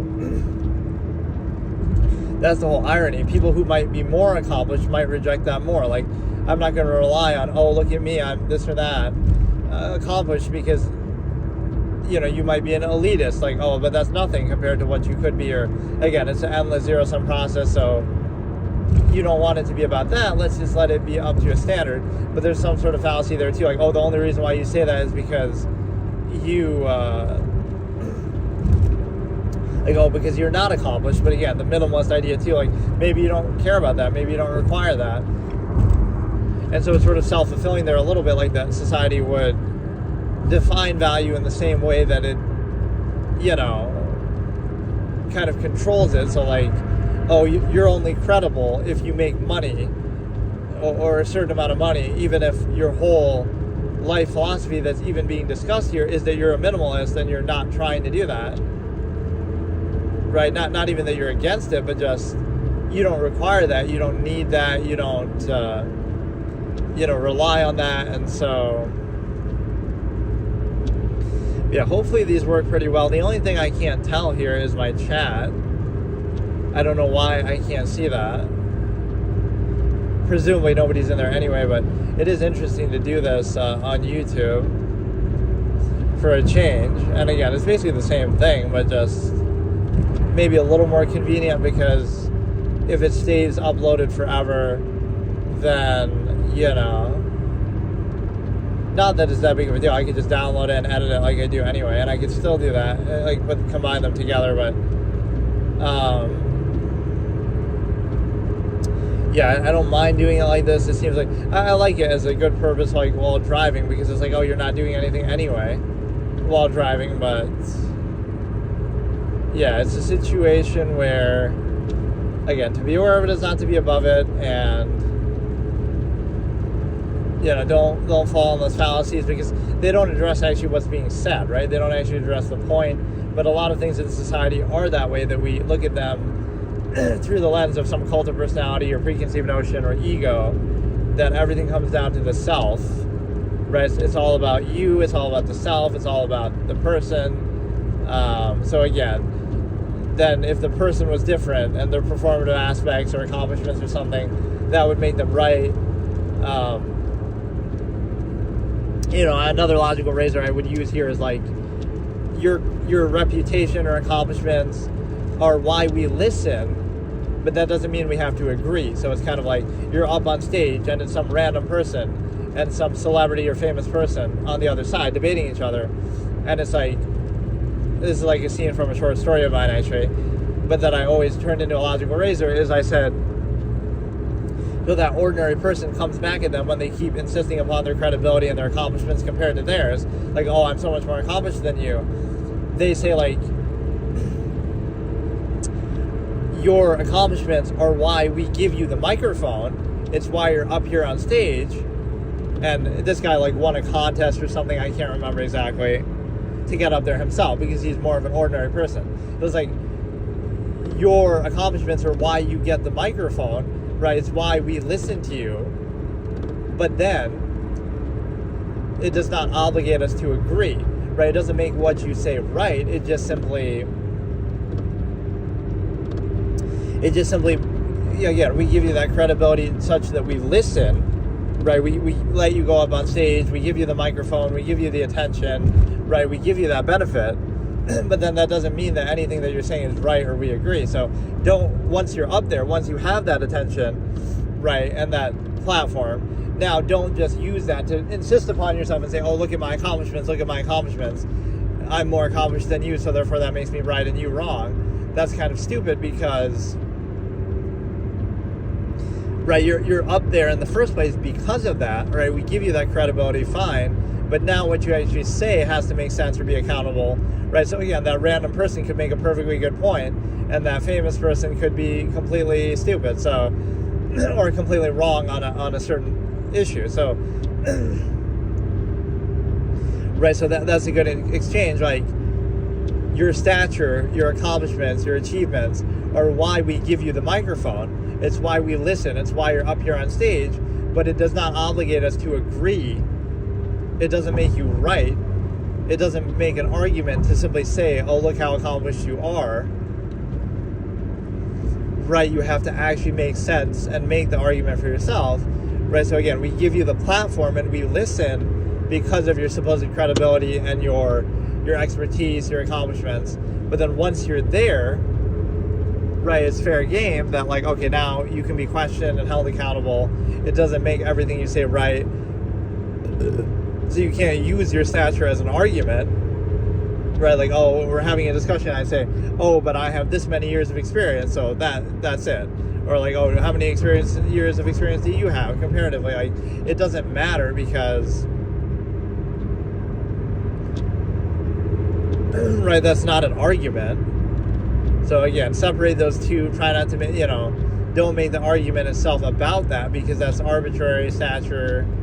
That's part of what objectivity can be, is like, you can just look at something outside the confines of a contrived state that can kind of see through all that and just allow it to, speak for itself. So again, each idea can be sort of self-contained, self-fulfilling. It can allow you to, each idea speaks for itself. So you could have a good idea and you could be a random person. You could have a bad idea. You could be a famous person. That's kind of like the sniffing farts effect. Not really my term, but like, oh, you're in a position, so therefore everything you do is right. Power kind of feeding into itself a little bit, where, because you're already in a position of power, people will suck up to you because of that. So you don't necessarily have to have any credibility. It's like, oh, you're already in this position, so therefore people will suck up to you because you're in that position, and therefore that seems to validate you even without you necessarily doing anything of a high standard, right? If you're already there, it just is sort of self-fulfilling. Right, it's kind of like the opposite of accountability, right? Instead of holding power accountable, like, okay, we're going to watch people who are powerful in authority in government and make sure that what they're doing is right, and make sure that they're earning and deserving that power and using it only as necessary. Instead of what ends up happening is, no, now that they have power, you suck up to them and defer to them like, oh, we have to, like, you know, you're held accountable by power rather than you holding it accountable, right? Like, somehow it reverses. Like, people try to suck up to it or appeal to it or treat it as absolute instead of realizing, no, we should be the ones holding it accountable, right? And using it like as little as possible and make sure that you can, you know, keep it in check instead of, oh no, we're the ones who have to justify ourselves to power, right? Like, kind of like the inhibition idea too, that, you know, fallacy of permission that I talk about. You don't have to justify what you do from an inherent standpoint, what you're capable of doing. The structure, contrivance, etc., power would have to justify why you can't do it or why you shouldn't do it. So yeah, I don't mind doing it like this again. I almost could multi-stream too, but I don't kind of, especially on this Starling thing while driving, I don't think it's really the best idea. And so, whatever. But yeah, that's a good topic. See, like, when it's less of a full-fledged topic, like, I didn't have like a ton to say about that. It's kind of just, well, it's still like rehashing things that I said in the past, but I guess I can just do that forever because nobody knows what I'm talking about. Like, you know, it was a very small community at that point, and whatever. So I have a wealth of old discussions to go through. But basically, a lot of these logical razors are pretty good because they're very to the point, and my exact phrasing of it is unique. I mean, again, I'm not saying nobody said anything similar, but just to put it very plainly like that, to be aware of it is not to be above it. So again, you can be subject to something but still criticize it or aspire to change. So even some of these same people who would do that, oh, look at this woman with this Starbucks coffee cup or something, that discredits her in saying, let's go green or let's whatever, you know, whatever this discussion is. The problem with that is the fact that you know, again, even by their own religion or whatever, like, oh, we're all sinners, so we should be discredited by the sin. But no, we can still discuss it, and we can still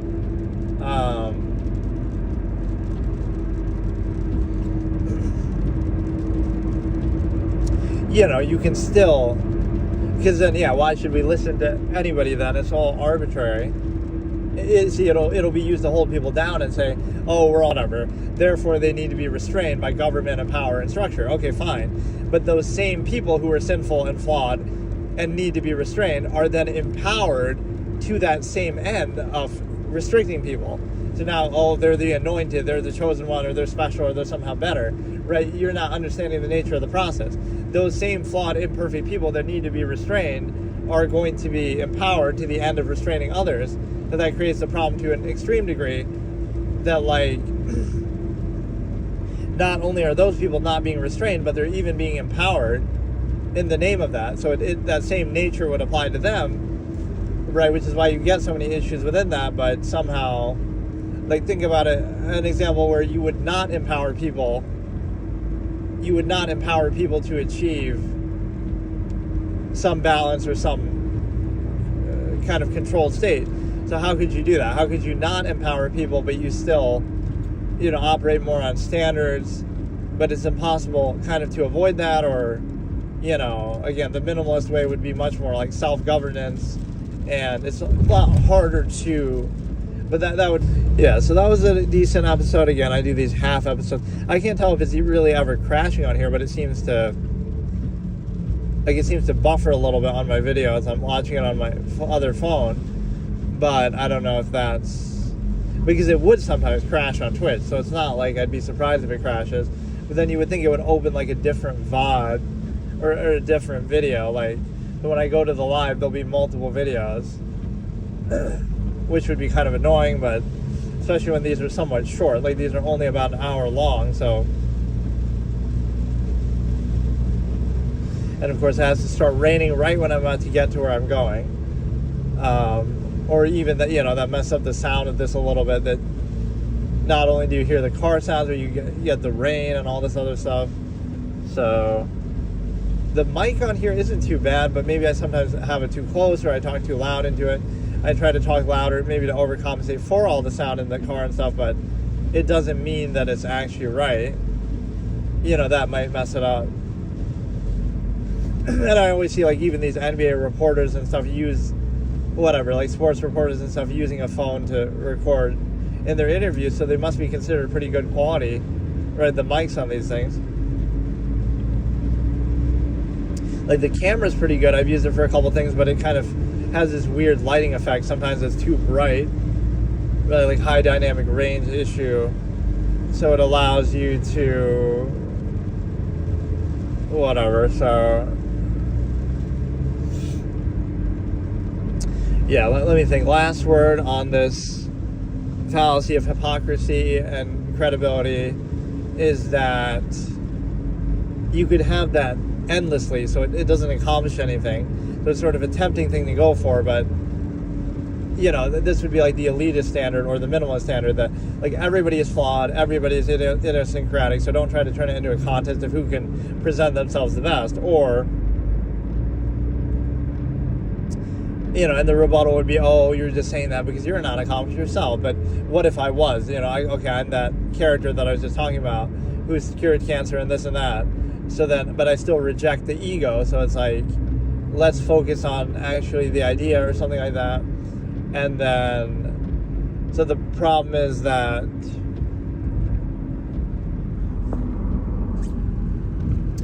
you focus on that, and it allows you to not focus on like the form of it or the person, just the standard, the idea. And so it's the sort of thing that you realize is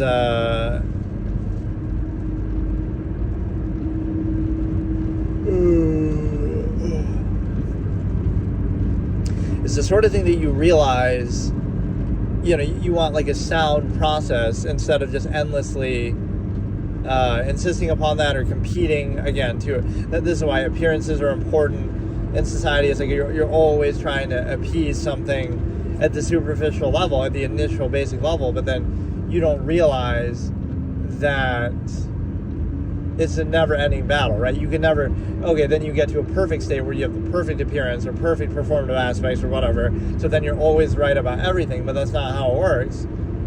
So again, the elitist standard or minimalist standard would either be like, well, we're all flawed and idiosyncratic, so it just doesn't matter. Let's just focus on the idea. Or it's an endless process, like, so your standard would always be higher. Like, oh, you're a little accomplished, so you feel good about that. But then people are far more accomplished, and you could always be more accomplished, so, right, you would never really feel validated. Oh, you make 6 figures, but so what? There's people who make millions, and then you make millions, but then there's people who make billions. So you would never be satisfied with that, right, if you were to try to use that as the basis of credibility. Okay, so today I'm going to do another episode of Absolutist Philosophy. This won't be like an official episode. It'll be more like a mini episode where I just go through like random stuff, but like not with so much of a fixed topic. But what I was going to do before this one is I bought like this little $20 mic from Walmart that's supposed to be for iPhone, because nothing else really seems to work with it. Any normal mic doesn't work with the iPhone, or you would need some sort of adapter for it, and it doesn't really acknowledge it. Even like the Bluetooth headphone, it doesn't really work too well, or I can't tell sometimes. But so this one is like wireless, but you have to like plug something in, like a receiver, into it, and then the microphone itself is wireless. But then I just had them here as I was about to start, and I'll blame Elon Musk. He just cucked me because I'm using the Starlink Mini in the car, and then the microphone I'm putting on my lap because I'm waiting for that to update. I have to update it. Or maybe I didn't have to, but whatever, whenever there's an update you feel like you should, and then I'm doing that and waiting, and then while I'm driving it falls onto the floor of the receiver, and then I can't find it now. It's kind of tiny, but whatever. So I can either find it later, or maybe I'll have to get another one, but I just wanted to test that in this session here, but I guess it just won't work. And so yeah, I've started to do these on YouTube, and so what's going to happen is it saves me time with uploading and editing, I guess, to some extent. Not that it's that big of a deal to do, but like I don't have to worry about that because now it'll be there as the live anyway. And again, even if the quality and all that isn't the greatest, although it seems to be okay, it won't matter because you obviously, there's no video anyway, you're just looking at the blank screen. So let's look at a few concepts here, like and it hasn't seemed to really crash when doing this, or if it does, it just compiles it as part of the same video. Like it hasn't crashed enough where it has like a second video saved, right, to show like, oh, you went live a second time, which I guess that happens on Twitch like an excruciating amount. But yeah, like let's just look at the base concept of society itself, like how nothing is ever qualified, right? It's like you're born into the world with all of your innate nature and tendencies and capabilities, and then there's a few things that happen that are quite disingenuous by society. First of all, there's the non-consensual social contract. You never get a chance to choose that. Like, oh, do you want to be a part of society or not? Not only do you not get that choice, you also don't get the choice later. And when you're old enough to think for yourself, especially in adolescent years, now all of a sudden everything is framed as defiance. Like, oh, you're against this. But wait a second. This is the first time you've been able to think for yourself and self-actualize. So not only is it not defiance, it's like you've indoctrinated them, you've controlled everything their whole life, and now that's held over their head rather than real. You know, it shows you the lack of stimuli acme self-awareness that people have, that they're irresponsible stimuli acme preservers, right? I've explained this in great detail, but basically when you have children, when you choose to have children, it's a big deal and it should be taken seriously. And that would come along with the fact that you would never use that as an excuse for anything. You would never use that, again, like I just said, where you use that to validate the contrivance state. Like you say, oh, well, your parents raised you, so that makes everything they do right, or that makes the contrivance state that they're in right. They're perpetuating it. It's actually the opposite of that. You should vouch for it and validate for the state before you have children in the first place and require that. But instead, the opposite happens. People will have children, and then that'll give false meaning to it. To say that, oh, you know, the false meaning of now, that's our meaning and validation, is the fact that, oh, we're doing it for our children, or whatever. So it's like an overcompensation, and of course they can't control themselves, hedonistic tendency. But no, there's no social contract, and then it's held over your head and sort of used the starved out argument, which just to assess the validity of a sound. How do I explain this? To assess the soundness of a process, right? What can you do? And you can look at the way that would it apply to anything. So you say you could have been born in World War II Germany, right? Just as a random example. And again, it doesn't have to be about government, but let society, government, similar constructs. And you would have accepted that because, oh, your parents would have been indoctrinated by it, influenced by it. And so you would have accepted that culture or any other one. It doesn't matter, right? So you realize, oh, if the basis is simply that your parents are always right or the society's always right and it's just you just go along with it, then that's exactly how you would explain human history. You're right. Be like everybody else in history, mindlessly accept it. Let the fact that, again, the fact that you were born and relied on your parents when you're 1 to 5 years old, and even beyond that to some extent, let that validate the specific contrivance state that you're in. And that leads to every society in history. Just so in other words, you'd go along with it no matter what it was, just because, right? There's no actual logic or reason behind it. So again, unqualified empirical authority that relies on that. So for example, the easy way to explain it is that, again, you're born, you didn't choose to be born, and assuming irresponsible stimuli-acme preservers who don't vouch for the state, now they'll use that to reinforce it. Again, hold over your head and use the starve out effect, as I call it. That like, oh, we're going to threaten to starve you out if you don't agree with us. Oh, wow, what a great argument. That's like, again, what dictatorships could do. So the validation is, oh, you rely on us, therefore we're right. Or, oh, we'll starve you out if you don't agree. That's the form of the process. Does that sound logical to you? So you give birth to somebody, right? Society indoctrinates them, and then again, any objective contradiction or flaw of that process that could be observed by a person, because the mind is capable of objectivity, how would it be dismissed? Would it be addressed? Would it be answered? No, it would be threatened with, oh, well, if you defy our supposed false absolute, then we're going to starve you out. We're going to hold over your head that, oh, you rely on us. So that is anything but an argument, which is why it can be interchangeably applied to virtually anything.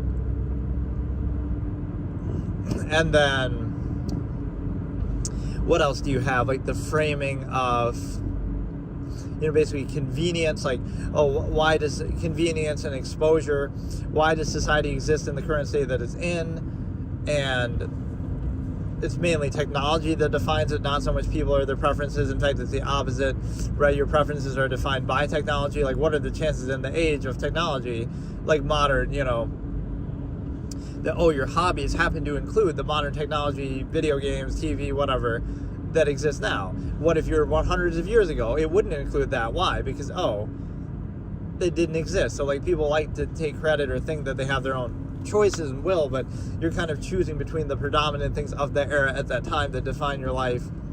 So technology is what defines it, not anything else. And then, so you're beholden to that, a lot of which is only necessary by overextension, as I say, like, oh, you have this technology, but you wouldn't even need it. You wouldn't even need it if there weren't so many people and it wasn't such an overextended state. Also, accountability of the stimuli acme. And then the final point is, like, this notion that somehow you need something from society. Like, oh, you need, people did just fine without it. You could be a minimalist, you could be fine. So the problem with that is, not only would the individual not need something from society, what does it really need? It needs overcompensation adequate enough to...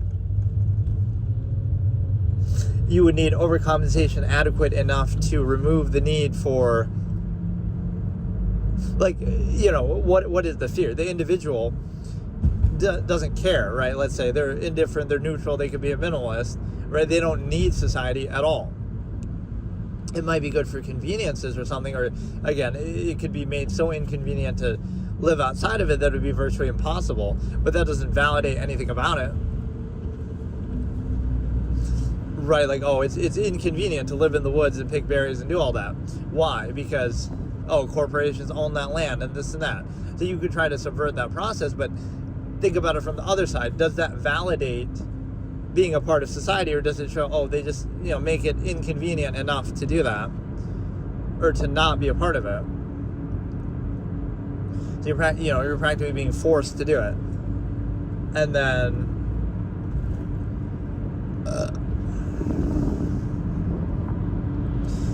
getting back to the other point, like, does the individual need society and all these overcompensations and technology and stuff? It's like, you need overcompensations not to go against the unqualified, fallacious, contradictory, contrived structure, sure. So in other words, oh, you need money, or you need this or that. You don't really need it, but society needs it, needs a lot from you, or it needs to give you those things. Like, it's kind of like how welfare works or certain things. It needs to give people those things so they don't revolt against its unqualified state, or so that they're satisfied to overcompensate in this artificial state. So, like, how can I explain it better? Just, society would be like, oh, you need this or you need that. Do you really need it? Or they're trying to bribe you with it to say, okay, you have this, so therefore you won't revolt or you won't point out or invalidate the contrivance state. So the objective absolutist would be like that. It doesn't matter. You can give you would use whatever resources you have to expose the contrivance state and reflect that. Or you would, no matter what amount of overcompensation you have, you would still see the objective reality of it. And in fact, sometimes that's what it takes. So that's sometimes the fallacy of like, oh, you can't see. You only see that way because, you're only saying that because you're in a position of some, excess means is how I describe it. Like, but maybe that's what it takes, right? There's an expression I have here, like, that's a construct of, like an alteration of, oh, like you're in a glass tower, right? Something like that. I can't remember, like an ivory tower. But maybe that's the way that you can be objective and see clearly, is because you're up above and you can see everything, like a bird's eye view, instead of being too down and too close to see it clearly, right? You might have the need, right? Like you can't see it clearly because you're too busy with your zero-sum half-mass functionalism, which really isn't an excuse either. It doesn't matter what your state is. You might be forced or pressured by that state, but it's, the way the social contrivance is a tool to control and specify and things like that. But what it actually means is that you have, what it actually means is that you, again, society will try to bribe you. It's like, oh, what would you have done without this or that? It's like, what would you have done? Any of the inherent things that you're capable of doing, that people have been capable of doing for all of human history, you'd be just fine. Society wouldn't be fine because you could easily break the contrivance state or, do something different that it doesn't want you to do. So that's the thing. Like, look at it on that literal basis that is so comical. Oh, you needed this, or you needed that, or oh, you struggled with this, or you struggled with that. But to what end did you need that or struggle with that? Oh, just so that you wouldn't do the things that society doesn't want you to do that you're capable of doing inherently, right? Something that could involve a crime or this or that, or not even, doesn't even have to be that extreme. But whatever it is, like doing something that minimalism, self-actualization, like, oh, those are negative things, living outside of it, doing something outside of that. So it's like, oh, a person would have been just fine without those things. It's just that, oh, they need them to overcompensate or to convince them and coerce them into tolerating a contrivance state, basically. Right, so it's an interesting trick of it. Like, oh, look how privileged you are to have this or that, but you only require or desire or need that because of the contrivance state that you're in the first place. It's kind of the two are tied together. So one thing I was thinking I could almost do is react to stuff, but if I was going to react to it, like videos or something, I don't necessarily want to play the video, right, where, steal the content that way. It's more like, I don't know, like I could just, tell you the timestamp and react to it that way.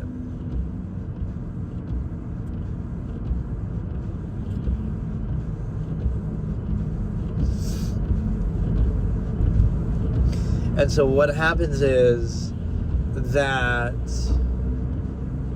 again, make it inconvenient. So again, unqualified authority, how does it validate itself in a specific contrivance state, every era of human history? How does it do that? Because like, look at yourself that way. You would be indignantly insistent and confident and positive about what you're doing in your lifestyle and the authority that you serve and all that. But everybody throughout human history was like that too. So don't worry about the specifics, think about the larger process. Oh, so you would have gone along with any other era, any other time, any other circumstance just because you happen to live there, right? It's this ego that's preyed on. You're controlled through your own ego that like, oh, how could I possibly be wrong? So you're tricked into insisting upon something that you think you choose or your own state that you're in. But that state that you're in, how did you get there? Go to the origin point. Oh, you might insist upon it because, again, how could you be wrong and you have cognitive dissonance with your state? The problem is that the way that state was arrived upon was you were born, you didn't choose to be born. You were indoctrinated, you didn't choose to be indoctrinated. Until you were a certain age. And now when you can finally think for yourself, now you insist upon the things that you didn't choose. So you're tricked into insisting upon things that you didn't choose as though you did, or as though you desire them, or as though they're absolute. And how do you do that? Because you bypass critical thinking. You don't answer it. You don't answer anything. You bypass it and remove the asking of it by indoctrinating people in youth when they're too young to even think for themselves. And then, once they are old enough to think for themselves, you hold over their head the reliance, or try to starve them out, or you even frame everything as anti-false duality, that, they must be against it, or, look, they're rebellious, even though you're restricting them so heavily using unqualified empirical authority that will work on most people, because, again, you're indoctrinating them in youth before they're old enough to think for themselves. So just make no mistake. Not only is it unqualified empirical authority, it never even attempts to qualify itself outside of a mere pretense. It never even attempts to qualify itself. Rather, it will try to bypass that by, again, getting people when they're young, which is a very dirty process, because, again, that could apply to almost anything then. It's arbitrary. And then there's some weird framing that happens, like if you have some, grievance like this against the contrivance state, that, just don't be a part of it, or just don't do this or that. Don't preserve the stimuli acme. That would be the absolutist way. But, like, you single-handedly as an individual are supposed to overcome eras and centuries and decades of a particular contrivance state, or, all this buildup of indoctrination and the resources and the empirical basis. Like, you single-handedly you're born in the year 2000, let's say, whatever, right? And now you observe this, and it's like, if you don't like it, don't be a part of it, or whatever, or, tear it down, or do this or that. But, like, you are single-handedly as an individual going against thousands of years of human contrivance and, psychological processes to control them, and, established authority and preconceived power and all of these different things. And you're just supposed to deal with that yourself. Like, you can observe it and see the nature of it, but, like, how are you supposed to do that? Right, so it kind of doesn't make sense that those things have been established for so long, or even just in the immediate sense, like, a collective mass of people have deferred to that authority structure and given them monopoly over means, like through corporations, and given, again, all this unqualified empirical authority over basically every area of life. So now what are you supposed to make of that? It's like, if all this power has been given to them, now you single-handedly can't do much about that. So it's like, let's reverse it. Okay, let's see the credibility I would have if you gave me all that unqualified empirical authority and you gave me all this corporate monopoly over means. What would happen then? It's like, that's the equivalent of what you're expecting, is just saying, then why can't you just do this? It would take a generation. I have this whole concept in Logical Razor, a generation of absolutists or minimalists to either, again, tear down the structure in some way, or, again, remove the need, sort of starve out the structure in the sense that, okay, don't have kids for a generation, and don't preserve the current state. Just reset. Everybody be a minimalist. Unfortunately, this is the big trap of overextension too, and the stimuli acme. There's too many people to do that. So now you're beholden by overextension. Like, you can't be a minimalist. Everybody can't be a minimalist, even though they technically could. It's just, that's the whole basis of society and overextension, right? There's so many people, so therefore we have to sacrifice inherent things, this and that, right? And overextend and reduce everything to a lowest common denominator. So the fewer people there are, the more free you can be. There's only 1,000 people in the world. So now, what amount of power could you really have over them? Right, the world is their oyster. You couldn't do anything even if you wanted to, right? Like, it's different because you have, like, again, everybody for a generation could be a minimalist and starve out the existing corporations and power structure and just equalize and neutralize it. That's what it would take. So it's like, how in one generation are you supposed to overcome and topple centuries of human contrivance and psychological control and indoctrination and, monopolization of means and unqualified empirical authority that's been deferred to in power in every area of life? How are you supposed to do that? Just like that, right? That's the expectation. It's an unfair game. It's like, you are up against all of those things I just mentioned, right, that took centuries to establish and all this different infrastructure, and you're just supposed to come on the scene and do that. And any benefit you have, like, oh, well, you benefited from your parents or this or that to some minor extent, that's somehow, disqualifying. Well, what you're going against has tremendous advantages, so that won't be held against that.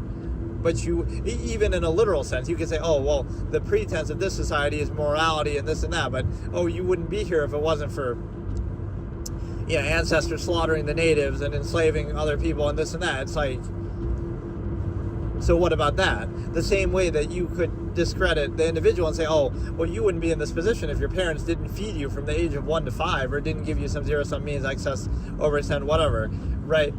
Well, also, okay, your society wouldn't be here. You wouldn't be in the position you're in the collective contrivance state, if its ancestors didn't slaughter innocent people and enslave people and stuff like that. So, you know what I mean? Like, so you could discredit that then. Oh, you have the privilege of that. And I know sometimes people try to make that argument in a more narrow sense, like, well, for some race-specific thing, but I'm just saying it broadly, like, everything is like that then. Everything is privilege or some disqualifying factor that you benefited from. So yet you act all self-righteous or indignant and insistent about it, and it's like,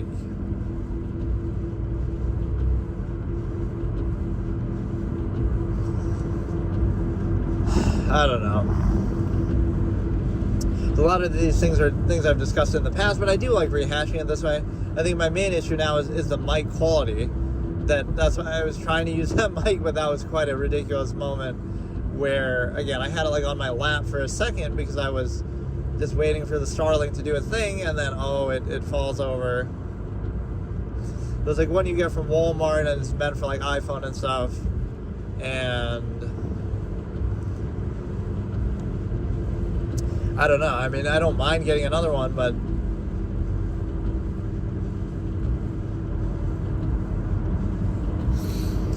let me think about another topic here. This is more fun if there's more like people active and stuff in there, but that'd be one funny thing, because you need 50 subscribers apparently to even live stream, and I had like 52 when I started, and now I have 51. It's probably somebody got bothered by the notification even coming up of me doing that.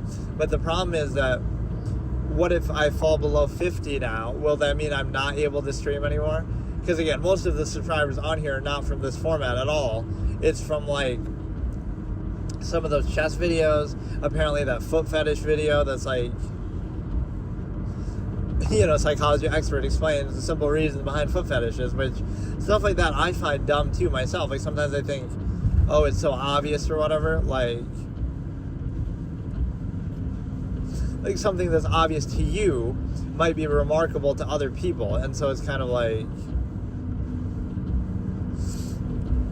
that's what you got to always understand. Something that you think, oh, this is so obvious, this is so basic, right, that you just take as second nature, to other people that might be profound or amazing, or, a lot of people don't realize their own insight or talent sometimes that way, that it comes so easily to you, or it's so obvious to you.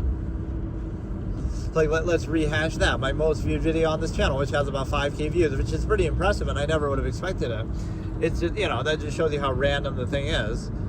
In fact, some of the things that have been my most viewed content are the things not saying I really know one way or another, but not only do I not think that they're going to do well, I even think they're kind of stupid as I'm doing them. Like some of those Danganronpa clips I wasn't even going to upload. I thought they're kind of silly. One of them I would vouch for, the deduction one, is actually pretty good. Where, it's like my greatest deduction from Danganronpa, where I predict a good moment. But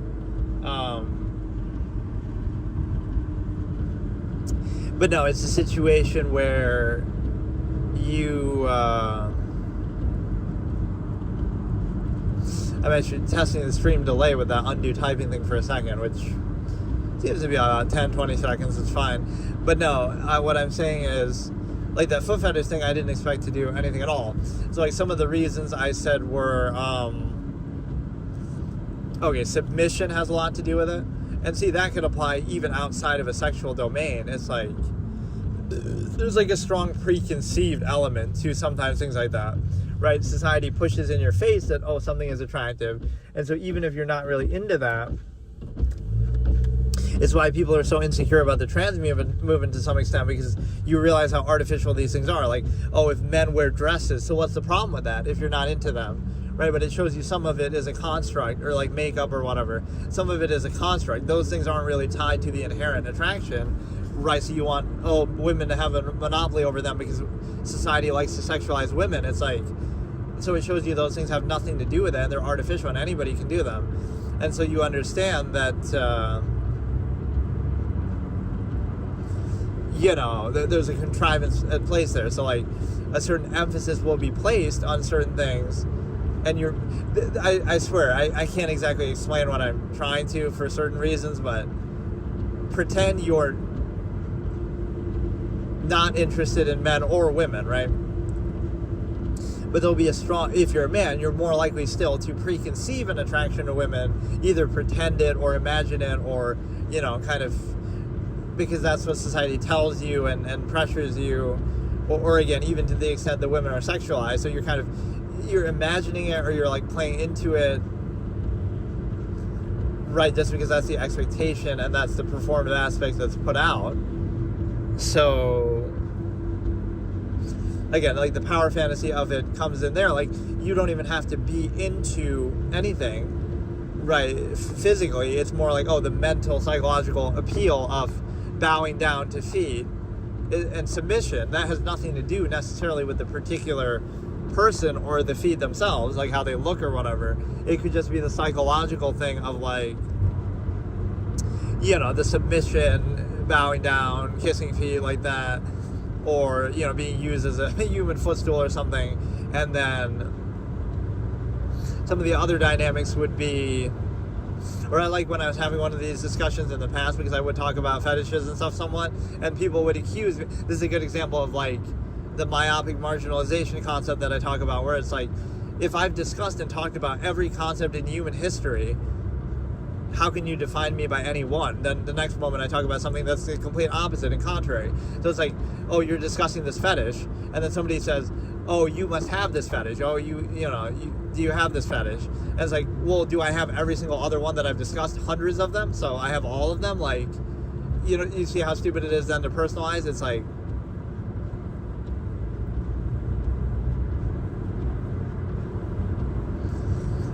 because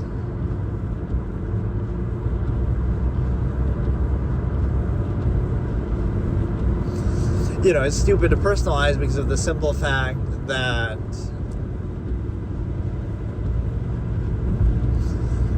you could have discussed dozens of them. So does it really matter? Like, okay, you can't have all of them. So like, what? You're just not allowed to discuss something without being defined by it. So yeah, there's a submission element. There's, again, just the visual element, which you subjectively could find with anything. So that's kind of not really related to feet. Like, oh, you like how they look, so what? There's sort of the voyeuristic element that's kind of good. That's like, they're exposed some of the time, but not all of the time. So it's kind of like, in summertime and people wearing flip-flops and shoes, and a lot of the rest of the time they're not exposed. So it's kind of like, there's a bit of a mystery, or a bit of a, anticipation, or some, again, like, it feels almost like, okay, you're seeing something rare or sought after a little bit, because you only see it some of the time. And just the very act of it being sort of revealing is something powerful too. Like, oh, look, they're revealing something that you don't normally see. So that feels like a little open and a little, intimate, even though that seems odd. It's like, most of the time, that wouldn't be the case. Like when would somebody be showing their feet normally, right? Like, not showing it deliberately, but I mean, like, when would it be exposed normally? It'd be like in a home setting. They're comfortable, they're at home, right? They're barefoot walking around, or they have flip-flops or something on. So it's in a more comfortable, more relaxed kind of environment, right? So that can correspond with some form of arousal, arguably, although I may be reading into it a bit too much there. But again, the whole basic idea of the voyeuristic element, that like they're on display, but you're not supposed to look at them. They're only on display some of the time, some parts of the year. They're also, again, sort of symbol of power, submission to some extent. It feels like something, again, maybe a little sought after because it's, again, not always on display. So, like, even on a personal level, right, you can imagine this scenario, like, somebody you know super well and you know, you're friends with them or whatever, and then all of a sudden one day, for the first time ever, you see them wearing open-toed shoes, or you see their, you know, you see that, and it's like, it's not even so much that you would have to be attracted to that itself. It's just the fact that, oh, look, now you know, you're seeing something that's more revealing than normal. So it almost does trigger that. It seems silly, but it triggers the same thing of like, oh, you get to see them in a revealing outfit, but instead of in those other areas, it's in the feet. So it's like, it's a little bit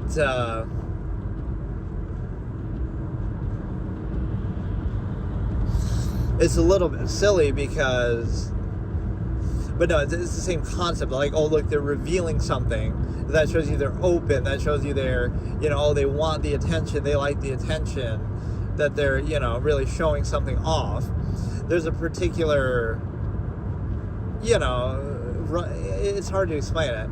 It's like there is a certain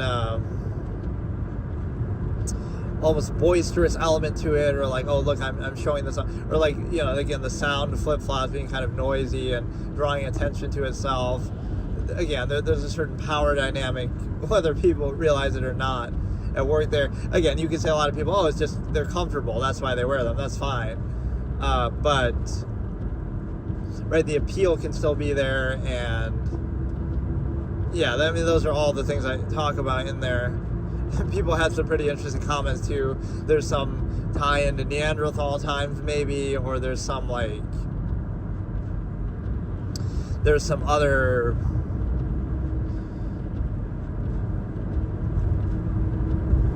I don't know, there were some other theories in there, but it was just a very surface level discussion, but somehow people really liked it, I guess, which is, again, like, I've made fun of that a couple times, like, oh, you know, do content on YouTube, they said, or whatever, do content creation, they said, it'll be fun, they said, and then the one that ends up getting the most views is something like that.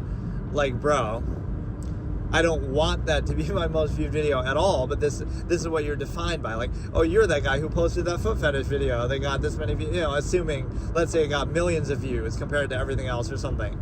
It's like, you'll be defined not by what you value yourself, or what you choose, or what you like, or what you prefer, or what you do the most of. You'll be defined by what appeals to people, right? So, oh, let's say my top 10 videos are to do with that, like fetishes or something stupid like that. And then I have hundreds of other videos about other topics like philosophy and things like this.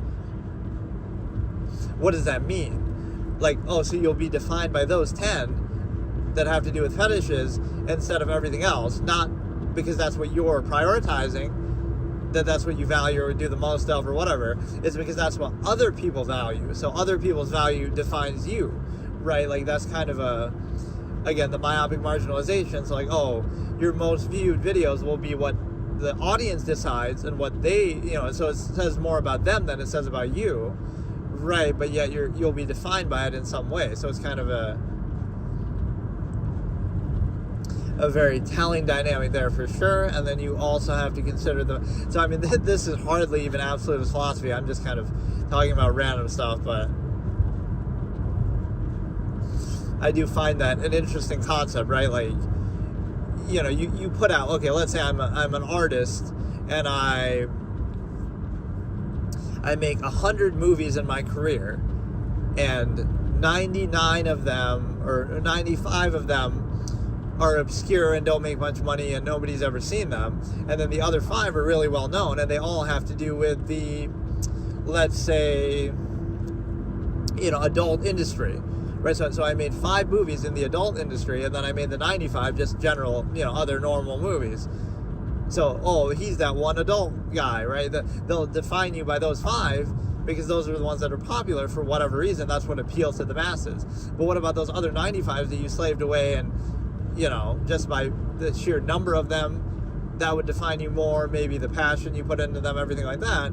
But again, because people reacted to the 5 and those did better, again, they're defining you by their own reaction and what they value themselves, not what you value, not what you put out, not what you did, right? So that is a sad commentary to look at it, because again, those other 95 are ignored, and now, they focus on that for some lowest common denominator reason, so it's kind of self-fulfilling. It's like they'll define you by what they value and ignore everything else.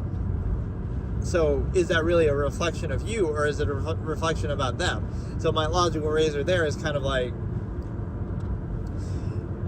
what is observed often says more about the observer, or way. Yeah, I guess I didn't phrase it quite like that, but I can say it like, what is observed often says more about the observer than what is observed.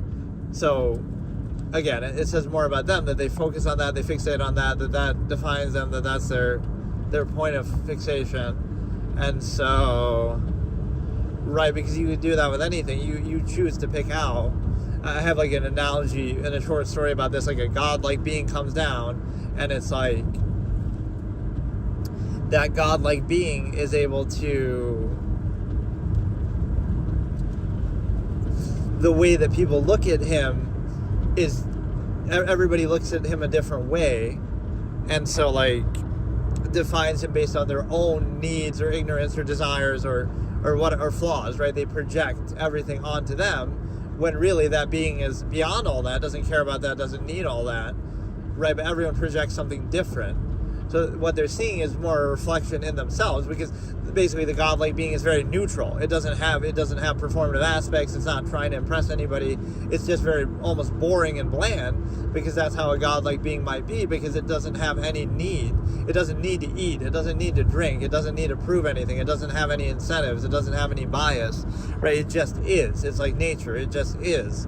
And so now it reflects back onto people their own needs or their own desires or their own bias, right? So they'll see that in them, even though it's actually quite a poignant thing.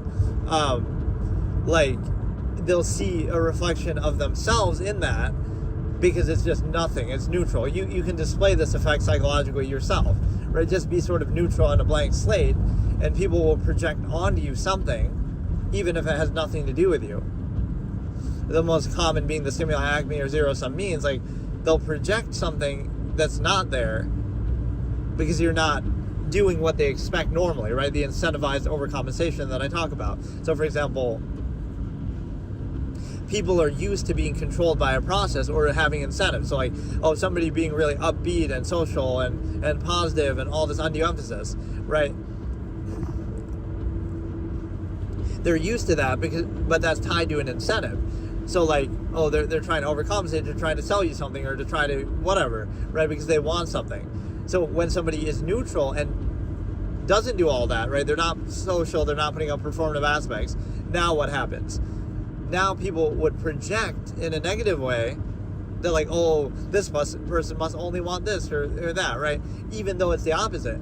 You don't want anything, that's why you're neutral, versus the one who's overcompensating, placing emphasis, does want something, that's why they're overcompensating. The one who truly doesn't want anything, right, is neutral, but then it's projected because, again, you're not distracting them or overcompensating, whereas the one who is overcompensating is, again, kind of countering them or making them not think about it. And so, yeah, again, this might make it easier for me to not have to edit stuff. I don't really mind. Or again, I should maybe try to multi-stream it, because I don't want to neglect Twitch or anything. But what I was trying to do is, like, these type of sessions I can do on YouTube, and then those kind of sessions, like actual gameplay or something, I would do on Twitch. But again, I just haven't had time to do as much now. Right, like even some of those long sessions were pretty good, like the Red Dead Thanksgiving special was pretty good, or I almost want to test that. Like, what if I do that straight for a month? Like, not that specifically, but like long sessions, like every day for a month. Not saying it would create a great amount of following, but, you know, and I upload them every day. Like, it'd be almost impossible. Like, like some of these big streamers, but they don't upload everything they do, or they have like more advanced setup. Like, let's say you stream 12 hours a day, every single day. Then how are you going to edit that and upload it right, too. Like, you won't have enough time.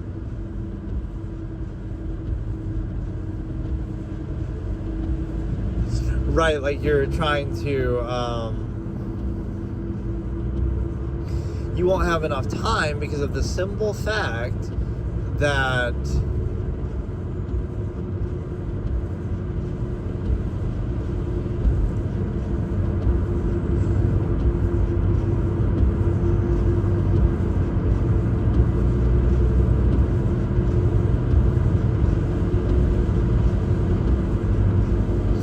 I don't know, it's like the fact that you,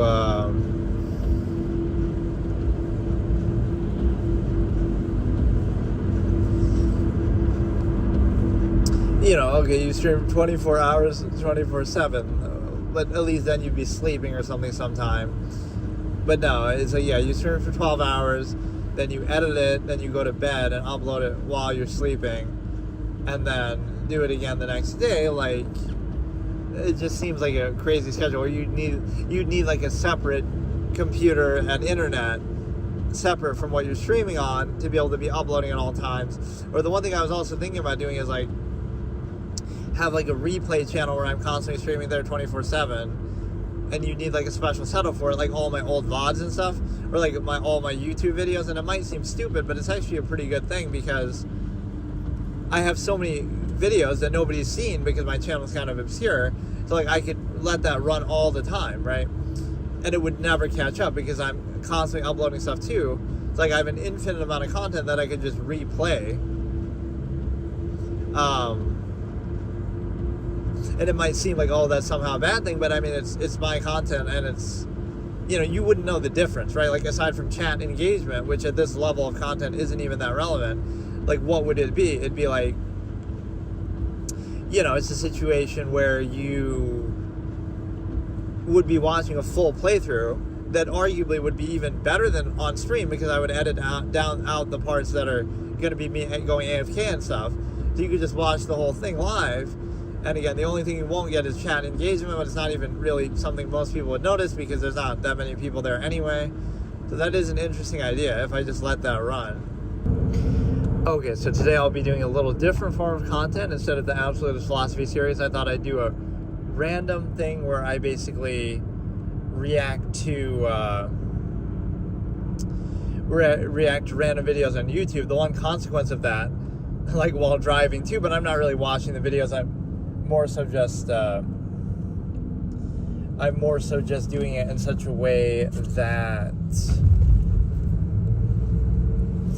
what do you call it? That I'm more so just listening, and I'll kind of announce the timestamp and do it like that. So for example, I will, I'm not going to show the video and mess with all that. I'll just kind of watch it, and then I'll just tell you, okay, I'm starting the video in 3, 2, 1, and this is the name of the video and the time that we're at. So like, this is the lowest form of content because, we're doing it while driving. We're doing it on sort of unclear audio with background noise on the iPhone, mobile streaming, 720p. The visual is just a notepad, right? The audio isn't the greatest. I'm not even showing the video. I'm reacting to just random dumb stuff, right? This is like the lowest form of content possible. At least that Absolutist Philosophy series is a little better because it's like, well, that's much higher elevated, ideas going into that, even if the outcome is, variable depending on the quality of it. But it's like, or like, obviously the visual and the audio and stuff is the same, but this is just going to be really stupid. But, and again, I can't even look at my chat because then I'd need another, because that's on YouTube itself, so I can't have that running at the same time. Like, if I'm watching, not that anybody's really been in my chat so far, but it could happen. And I like using the third channel for this. There's like a good psychological effect to that, right? Where by using this third channel, I don't mind doing this, and I'm just sort of, I'll do it as much as I want. But I hate the fact that the GPS chick talks in my ear, though. She's gonna dox me. It's gonna be advanced level doxing. But no, what I'm trying to say, if I can ever explain it, is the fact that I don't mind doing it on this third channel because that's what this kind of is, just for random stuff. Whereas my first two, I wouldn't want to do it there. So it's weird. It's like, I don't mind doing it if I don't care. But if I care, then I wouldn't do it or something. You know what I mean? Like, you have to kind of, okay, this channel is meant just as throw away kind of random clips. Not saying I don't value it, but it's kind of like I made it for that purpose. This way I could just randomly upload stuff that I didn't want to upload on my main channel or other channels because I didn't want them to spam. I didn't want to spam people. In the same way here, I don't mind doing this every day, and it's like, oh, somebody unsubscribed, but like, I don't really care because this channel is just meant for random dumb stuff, right? It's not really meant to be serious. And so I've sort of kept alive the tradition that I say, oh, I always stream every day. But the difference is I haven't streamed on Twitch in a couple days. I guess I could multi-stream, but the point is I've been streaming on YouTube instead. And so the reasoning behind that is the fact that I'm still streaming every day, but it's like on one or the other, or it could be on both at once, but I'm not, I'm not really doing it on Twitch as much as I normally do, so I still count it for my general philosophy of doing it every day, even though I missed a day, like on Tuesday,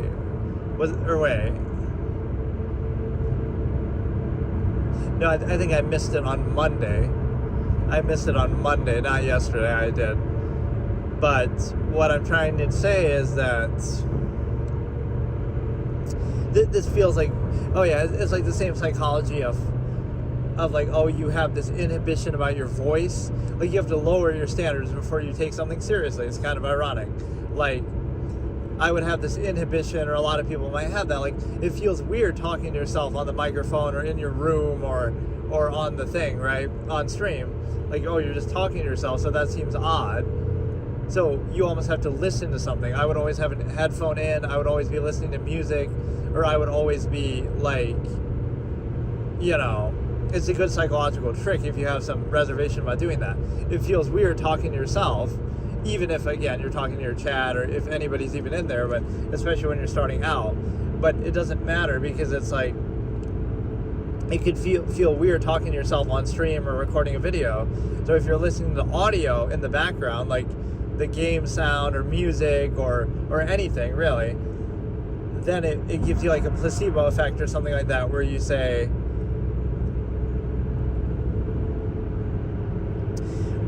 basically that, it's like you're competing against something, so now it doesn't feel like you're talking just alone or by yourself or in silence, right? It gives you some audio to compete against. It's like when you're in the music store and you listen to music and then you're yelling to your friend because you're talking to overcompensate for the audio that you're talking over, right? It's the same sort of concept, that it gives you something else to talk over or compete against or feel like there's other sound going on, even if you're not playing that sound on stream, right? You're just listening to it yourself while you're talking. Or again, if you're playing a game, it's not as much of an issue because you have that sound going. Like even right now, I have a headphone in my ear. Not that it really bothers me now at all, but just it's an interesting dynamic to overcome that right at the beginning. Maybe that's part of the reason why, I could be the quiet gamer, like I'm quiet. Because you're kind of not competing with anything, but also my voice is just naturally quiet like that, where I do have to project it. It's sort of quiet and breathy, like almost ASMR kind of a thing. But okay, so let's look at some videos here. So here's a look behind the curtain of what are some of the things that I watch in my free time, with what little time I spend on YouTube, which can sometimes seem to be a lot, but it'll mainly be in the background when I'm doing something else. But okay, one recent trend is those stupid clips. This player had to go, like NBA things like Green Giant. They have all these audio clips and stuff. It's hard to explain, but this player had to go because they were like too good, and it would show like them hitting all these crazy shots and have these audio clips like "Can't Let You Get Close" and Green Giant and this and that. So when they're hitting shots, so it's just kind of like a hype video, and those have become very popular. Just sort of hyping certain players up. Right, it's like a whole format that just takes off, and now everybody's doing it, or it just explodes. And then I like watching these trials which, again, and some of them I notably did on stream. So now I'm going to do one that I've never done on stream, right? So the Jodi Arias trial, I infamously reacted to that while playing Hearthstone, which is it just sounds so stupid. And again, it wasn't when it was current, obviously. Hearthstone wasn't even out then, I don't think, when the trial was live, although it might have been close. But no, I'm playing my anti-spell mage deck in the early days with Sogoth the Slitherer and stuff like this. And I'm reacting to the Jodi Arias trial and picking on certain things. And then I did Ben Shapiro. I'm reacting to some Ben Shapiro videos while playing WoW. Like, I gotta revisit that. It's just as easy as this, right? I act like it's a big deal, but I could just do it right now, and just commentate on it. But the one that I wanted to do is Daryl Brooks, where he, obviously the parade tragedy where he goes in a parade with his car, and obviously it is what it is, but it's like he defends himself in a way that is spectacularly a disaster. But there are some things he does pretty well too, like the cross-examination and stuff, but whatever. Like, I could play devil's advocate and kind of, be objective, but even though it's a tragic event, it's still stupid and funny how he defends himself so poorly, and he's getting mad, and he's kind of, that trial is pretty entertaining. And again, Jodi Arias is interesting. Juan Martinez just being super argumentative all the time, but not getting called out for it. And he actually got disbarred after that. It's sometimes a negative effect of the media in trials. That, like, people want the extra attention, or it gives them like an incentive to behave differently and stuff like that. Like, they're playing to the cameras. People always accuse Judge Ito of that in the O.J. Simpson trial. He's sort of playing to the cameras a bit. But no, it's a situation where I better check my stream is at least working. That's one thing we've had no problem with on YouTube so far is the crashing. But think about the layers of this before we actually react to something. And again, so I just want to explain that. I have to recreate that at some point. I'm going to do that at some point. I'm going to do a stream, or maybe in a video form it'd be better, because I don't like showing other people's stuff. Like, I don't like showing anything that I'm reacting to. But, like, I got to play Hearthstone and react to the Jodi Arias trial just to kind of relive that specific experience that I had. And then I have to play WoW in some form, even though I haven't played that in a while and I don't really have a series worth playing on there. But, like, I don't know, I was doing like a permadeath hardcore character, but like do the what trial was that? Ben Shapiro videos while doing that. Like, those are just bonkers form of content, even though, again, I don't really like stealing people's content that way, or showing it. In that case, I guess I would have to, but it's a situation where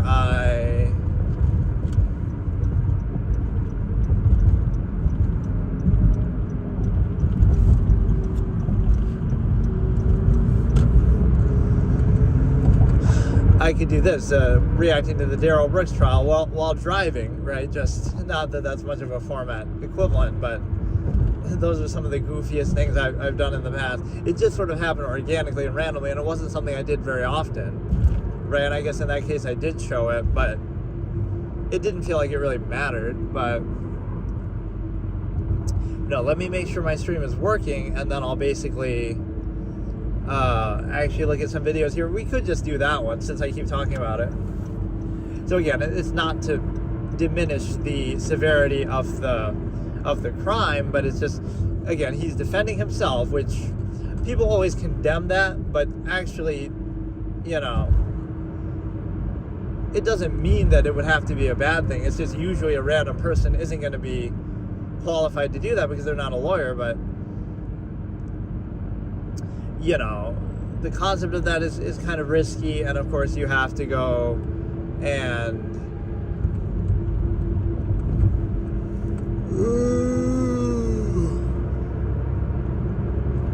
again, he's a bit of a clown, and he keeps saying these stupid catchphrases like, is that lawful law?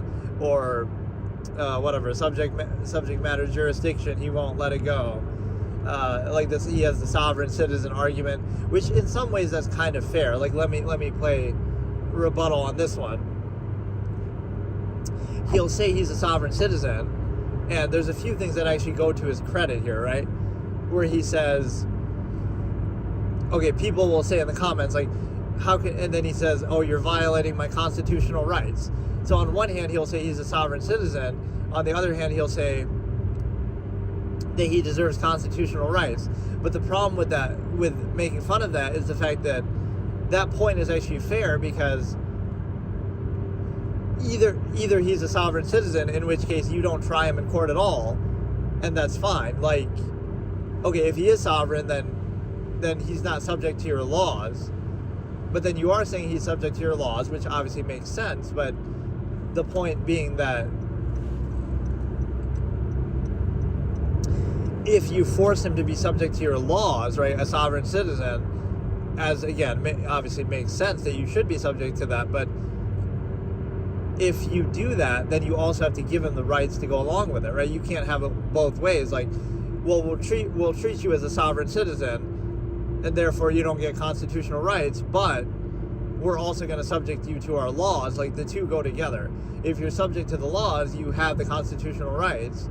If not, then you shouldn't go to trial at all. Okay, you're a sovereign and you can do whatever you want, kind of a thing. But sort of like fend for yourself. Like, okay, the law's not going to protect you, but it's also not going to punish you. That would be sort of the expectation. Like, you're just kind of your own person. And of course, it's not like he's really genuine to that. He's just hiding behind that because he wants to get away with the crime, right? There are people who genuinely would live like a minimalistic life in the woods, and like, okay, now they get pulled to trial, and then they can say, okay, I'm sovereign. I don't, require society's laws or protection, so I shouldn't be subject to them. And their only crime would be like, oh, they're trespassing or picking berries or something. That would be the actual proper use of the sovereign citizen argument, and that would actually be kind of fair, because it's like saying, oh, well, just go somewhere that allows you to do that, but anywhere you go, you'll be trespassing on corporate land or government land or personal land. So it's kind of like, you're not really doing anything wrong, but you're just being a minimalist, trying to live off the land, trying to do the bare minimum without being a part of some corporate-owned, overextended structure. And then you have the fact that he says, who is you? Like, people refer to him, witnesses will say, oh, who did the killing? And then they'll say, you did the killing.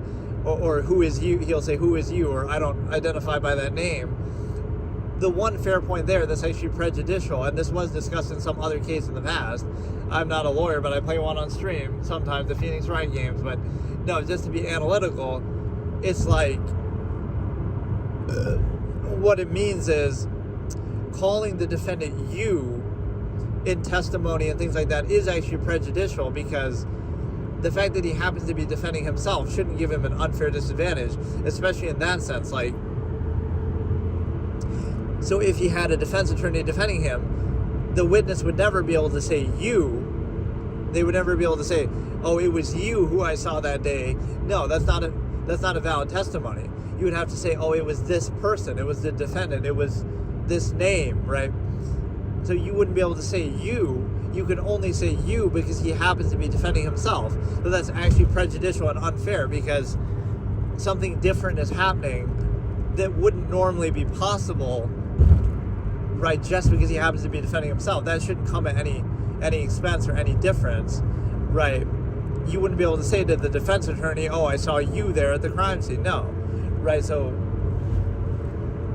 in that sense, there is some validity to that you shouldn't be able to say you, and you should have to say the Darrell Brooks, the name, or the defendant, or something like that. Or you should have to describe him, or even you should have to, like, again, you should be treated as a third-party intervener the way he says it.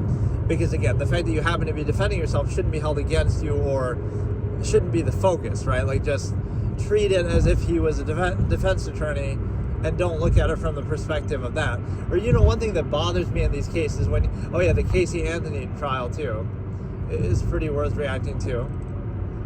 I mean, I guess in these other two, you get the outcome that you wanted. Like, Jodi Arias does get convicted, and Darrell Brooks does. But Casey Anthony is controversial for a different reason, and Jose Baez goes with one of the best performances ever of an attorney, does a great job. The prosecution doesn't do too good of a job. But no, it's like the whole thing with the again, prejudicial to say you shouldn't hold that against them, and I forgot what I was gonna say. It was like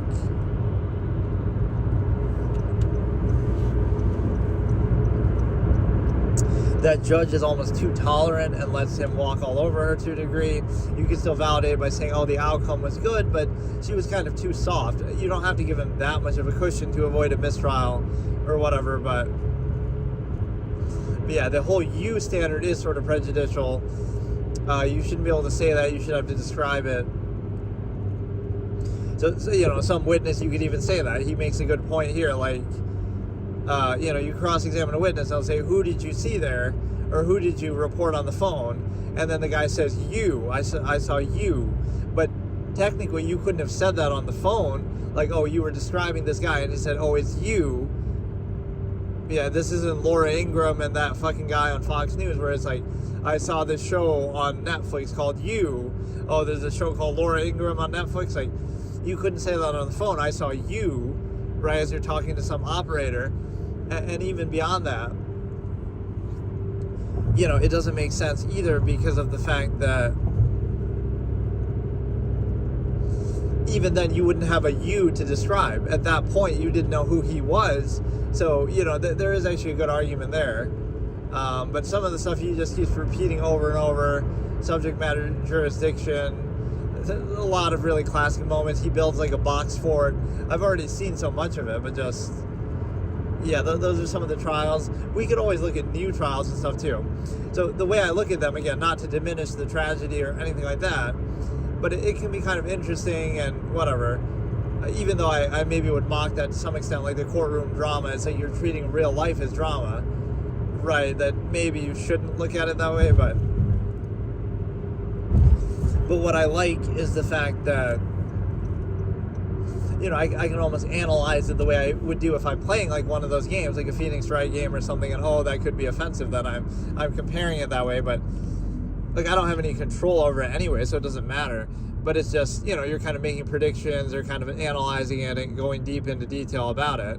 The way that, again, for better or for worse, I do that in those kind of games, and people sometimes like it. It's just a good approach. Like, I'll go super, super deep into detail and analysis, and I'll treat it like a real trial. That's what I was doing in Spirit of Justice. I was saying, like, I was trying to object, or not object, I was trying to do the questions before I would do the hold it, right, and ask you a question. I would say,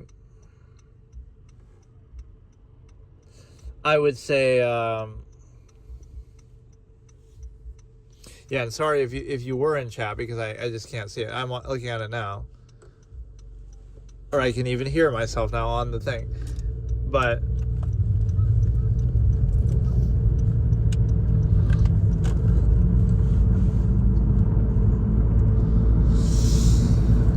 see, that's very distracting when you're hearing a voice like that. Well, that's why I don't like playing chess on stream when listening to vocal music. But no, what I'm trying to say is that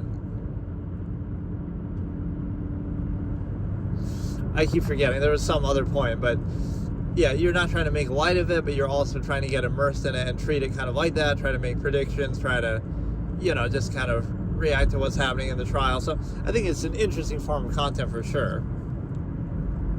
Right, I always like watching those, so I'm going to get through this whole session without actually watching anything, but if I do it, I'll tell you the timestamp. So just think about how shitty of a form of content this is, though. Like, you'd be reacting to something, but you wouldn't even be showing what it is, which is a big part of React content, that you kind of are exploiting that in part, that people get to see that too and live vicariously and all this kind of thing. But yeah, I don't even know what I want to watch now. I mean, I could just do that. You know, I'd rather do stuff that's a little bit longer. Or like, yeah, let's react to that 6-7 song that I don't think I've ever heard it. And so I just know that it's from a song. The same way that, like, I know Skibbity Toilet now apparently is from a song called Give It To Me by Timbaland, which means Skibbity isn't even being said in the song, right? It's Give It To Me just sped up. And you might think, oh, why do I know that? But it's like, I eventually relented and looked it up. That would actually be a good fitting thing. Okay, let's react to the 6-7 song, because I've never heard it before, I don't think. Right, if I have, then I don't recognize that part of it. Right, like, obviously people do the hand motion, I've seen that, but like, I don't know what the actual lyric or the vocal of that part sounds like, so you would think it would be stuck in my head if I had seen it. So I don't think I've ever heard that before. So let me try to do that here.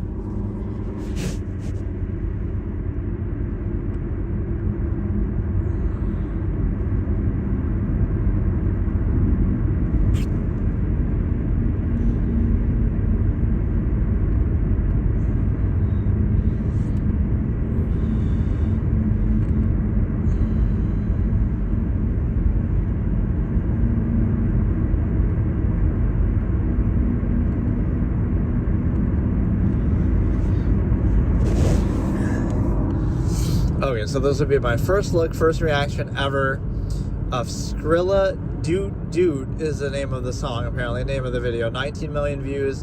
It's 2 minutes and 20 seconds long. It's called Skrilla Doot Doot. And in brackets it says 6-7. So does that mean 6-7 wasn't part of the title before and they just added that after because it became so popular? Official music video.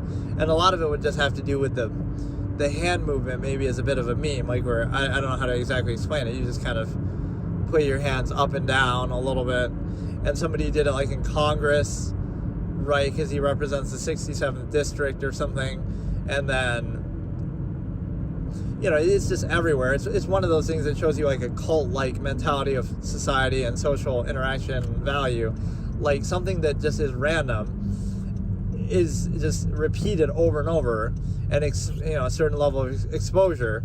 So it shows you like the cultish mindset of that, where you couldn't even explain what it is or why exactly it's valuable or popular, but something is just exposed to a lot of people, and then it becomes mindlessly repeated over and over, and it's like, you know, repetition is the joke. Like, oh, you're familiar with it, and it's repeated, so therefore, oh, that's funny. Like, there's no actual, so that could be anything. You could be familiar with anything, and that makes it better, like, or popular or funny. So there's no actual value to it or standard. It's just random stuff. It's just random, you know, a large number of people are exposed to something, and then they just keep hearing it and repeating it over and over. So there's a value, right, just from repetition and exposure. So again, it's sort of an interchangeable process that has no real value to it. Don't overthink it, though. You know, it's just one of those things that it shows you how people can value things that don't actually have any value, not even on a specific level. But again, you wouldn't even be able to explain it. It's like, okay, you saw it in a song, but so what? So what? What makes it that special? And it appeals to little kids, I guess, quite a bit, but it's a little bit, it's just odd, you know. There's no way to actually explain it. Okay, it's something from a song, and then people just keep saying it over and over, and just keep doing it over and over, and that's the joke, right? It's like this weird post-ironic self-awareness thing, like, oh, it's supposed to be,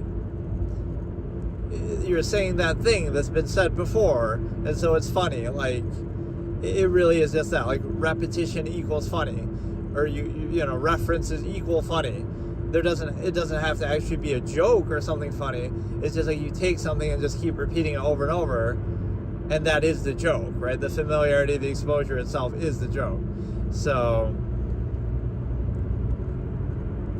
it's a little awkward sometimes to do all this when you are driving, but again, I'm not even really looking at it. I'm just sort of listening to it. But yeah, the motion will be there. I haven't started it yet. I'm trying to build this up like it's a big deal. Well, this is at least a pretty fitting thing to react to because I'm pretty positive I've never seen this before. I'm holding it, I'm qualifying it like maybe a little bit, but I feel like, yeah, I'll start quoting those. Like, that's Alice Laviolette from fucking the Jodi Arias trial. Yes, with a qualifier. Can you answer that yes or no? I can answer yes with a qualifier. Like, what an annoying thing to say, but okay, we'll try to do this in a second here, but it's going to be Skrilla Doot Doot 67. Right, my first time ever hearing it, and first time ever seeing the video, although again, I have seen the motion before, referenced in all other kind of places, and at least it's better than 69, so it's replaced 69, because obviously that has more of a vulgar, explicit quality to it, whereas this is more maybe playful. It's innocent. I don't think it has any meaning to it, like any negative meaning to it. So, hang on.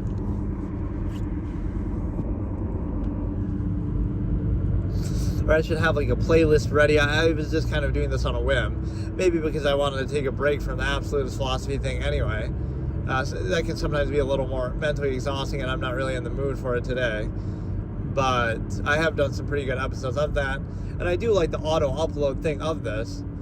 That's one thing Twitch maybe could try to match, is like, because YouTube is already such a good video platform, like you do a stream and then it's automatically uploaded as a live, and then it stays there presumably forever.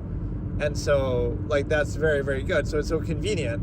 I don't have to worry about downloading or uploading or editing or doing anything the way that I always do with my Twitch VODs, even though I'll still make a point to save them, obviously, just to have a copy.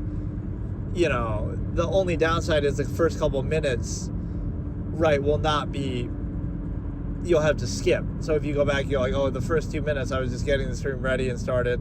So I should almost try to start immediately, but sometimes it's difficult to do. And so, or yeah, I almost need one of those mics that you can hold or something like that. I probably should have prepared that. Maybe I should save it and I'll do it the next session. I don't know. This guy just corrupted a whole generation. Yeah, what's better, this or Skibbity Toilet? The Skibbity Toilet thing is kind of just dumb on a face value, though, because it's like, I don't know, it's not even a real thing. It's like accidental things coming together, in the sense that, you know, the toilet thing, like even the video wasn't called that, I don't think. It was the song Give It To Me sped up, and then it happened to be, you know, or maybe it was called that, but the guy was just extrapolating. But no, it's his face in the toilet, and I guess it's G-Man's face from Half-Life, like, but he's or maybe it's not. It's one of the Half-Life NPCs. Whether it's G-Man making a weird face, or is this one of the other random bystanders or NPCs, again, with a weird face. I feel like it's just some of the random people who are like in the apartments or who help you, Gordon Freeman, as you're going about your stuff. So yeah, like what I would do is like I would say the timestamp, and then you would sync it up yourself, which is maybe seems shitty to do, especially while live. It's kind of awkward, but it's more so just to give me topics to kind of jump off of too. It doesn't always have to be, it's a little awkward to do. I guess maybe I should, it seems like such a low form of content. Like, let me just watch something I would normally watch and just talk while doing it. Like, this is what content comes to sometimes. Okay, here we go. So we're going to do it. Skrilla Doot Doot, 19 million views on their official channel, I'm pretty sure. And 6-7 is 2 minutes, 20 seconds long. Starting in 3, 2, 1. So 2 seconds. Okay, whatever. We see the fire. Oh, I can't hear anything. Oh, fuck. I'll restart. Hang on.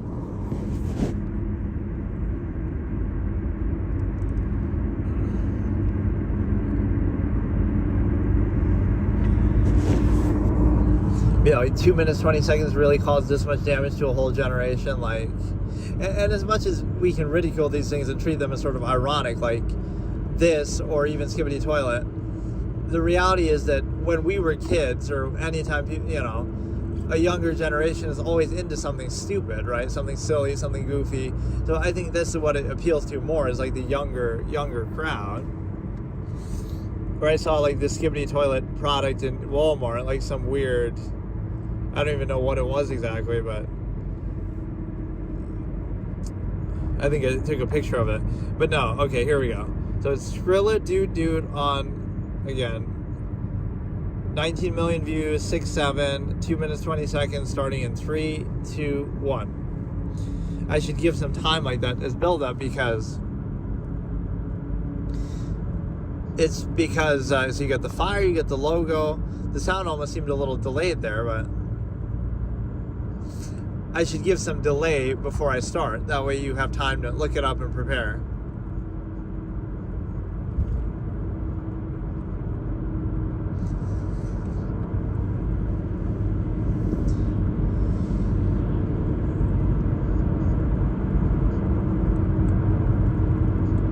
Oh, this part I know. I just bit right on the highway or whatever. Is this really appropriate for kids, though, the whole song and the lyrics?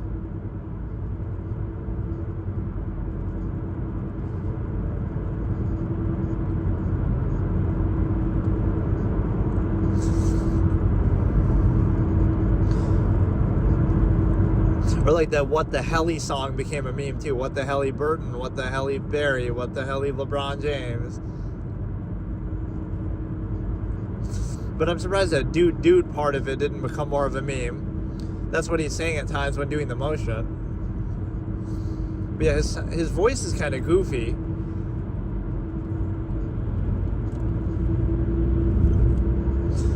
That one line about the highway I seem to recognize.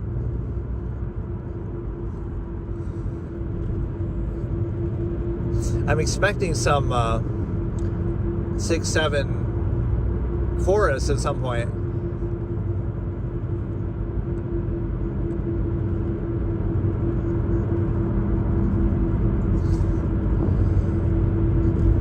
Yeah, I don't really see him doing it that much. He said it twice. He only did it twice, and he's doing the motion a couple times, but that wasn't even all that impressive, like, or like too exploitative of it. He said it twice in the whole video, right? He said it twice only in the whole video. He's doing the motion a couple times, but he's not even always doing the motion when he's saying it. And he's doing the motion when he says dude, do it, and other things like that. I'm pretty sure I just lost something.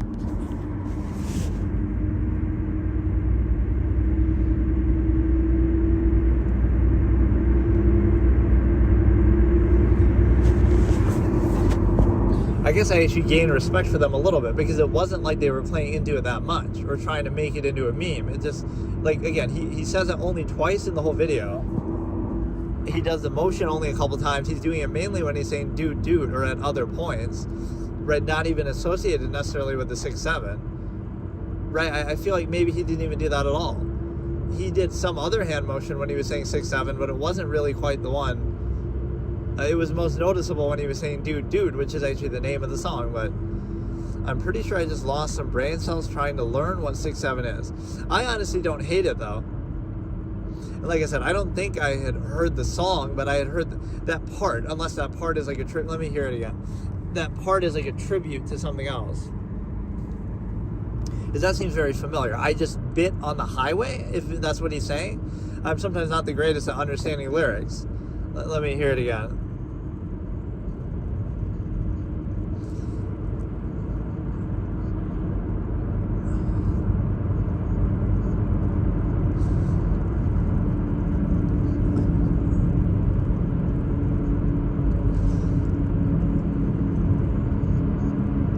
See, this first 6/7, he doesn't do the hand motion. He just does like one hand down or something, some other motion.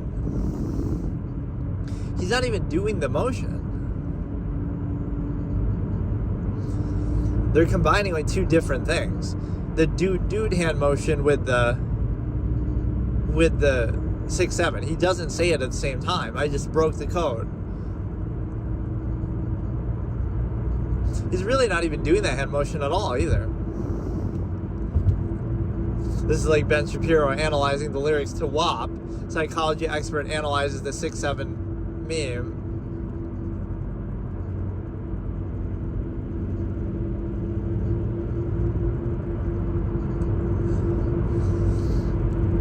I always dislike these songs where it feels like they're just talking sometimes. They're just kind of going along. They're not really... It doesn't really feel like a song sometimes.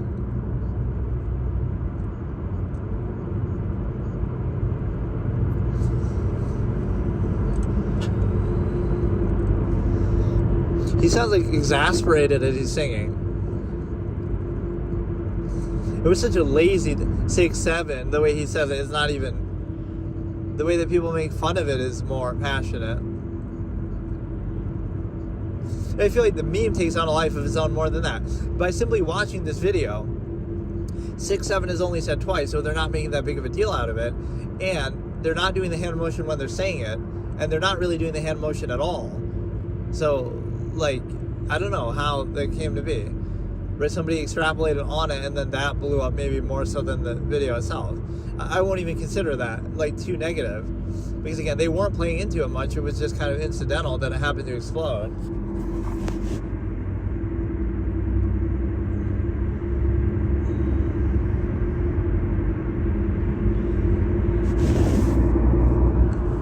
Now I understand what my... Let me try to look at some of these comments, I guess. That was the big event of the day. That was at least a noteworthy thing that I had maybe thought about. Like, okay, I don't really care, but you maybe out of curiosity.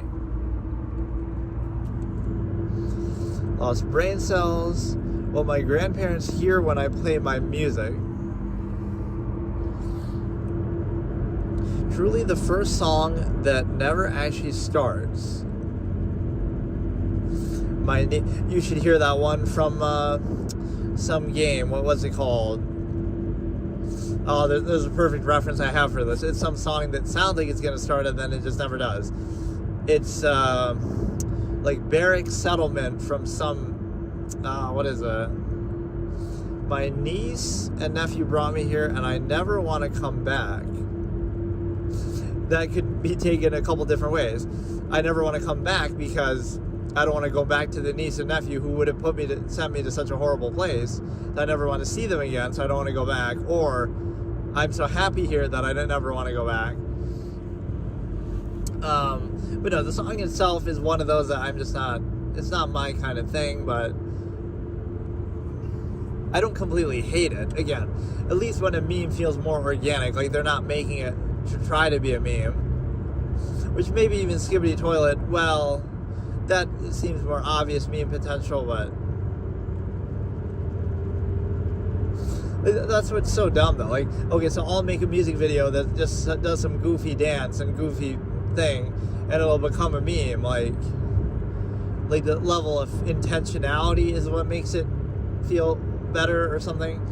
Like, you don't want to feel like, oh, they're doing it just for the views or meme, or somebody did that as like a troll thing. Like somebody decades ago did like a gibberish song that they pretended was in English, but it was actually just gibberish. Right, I can't remember. And it was actually pretty popular, so it's like... But that's kind of like scat type music anyway, like scat band. So that's a form of music anyway, but just to sort of show like, oh, I'm just trolling for attention, and it worked, because you're all so stupid. Like, people don't want to realize that, but that's basically what everything is anyway.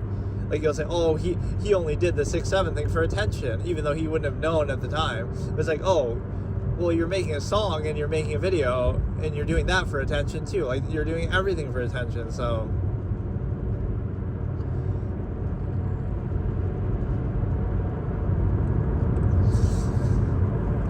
Yeah, let me, I can't remember the name of that game, and I've never even played it, but I've just heard that song. Let's do that as a little wrap up here, maybe.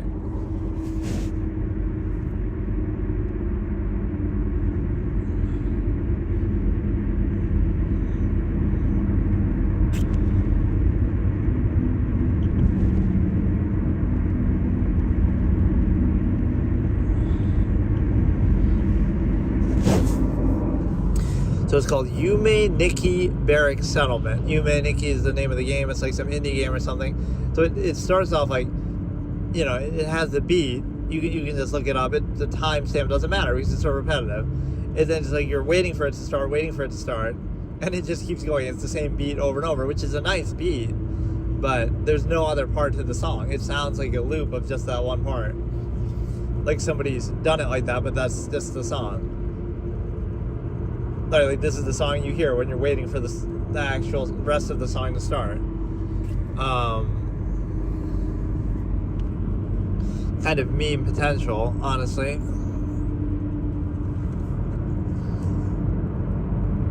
This is and it's from that guy's videos too, right?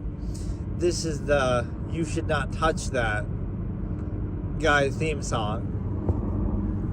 I've seen some of his videos. I forget his name, but he's like, "This is what it looks like moments before you die," and it'll show some person doing something dangerous and stupid that they shouldn't be doing. You should not touch that. Ho ho ho. So yeah, I've seen so many things over the years. I just kind of, or I'm a big fan of those type of videos that feel organic, like, scary videos, but not like of a ghost or something dumb, right? That feels scripted, but like door cam video, creepy moments caught on Ring doorbell camera or something like that. That works better because it feels more organic, like somebody isn't going out of their way to do it. Right, like it just happens organically and you happen to get the footage later, but you weren't trying to make a spectacle out of it. Yeah, I'm listening to that on loop here. So I reacted to one video. Wow, what a great session. But I guess I should have a little better of a setup for this. I didn't realize. Or I could just do a reaction.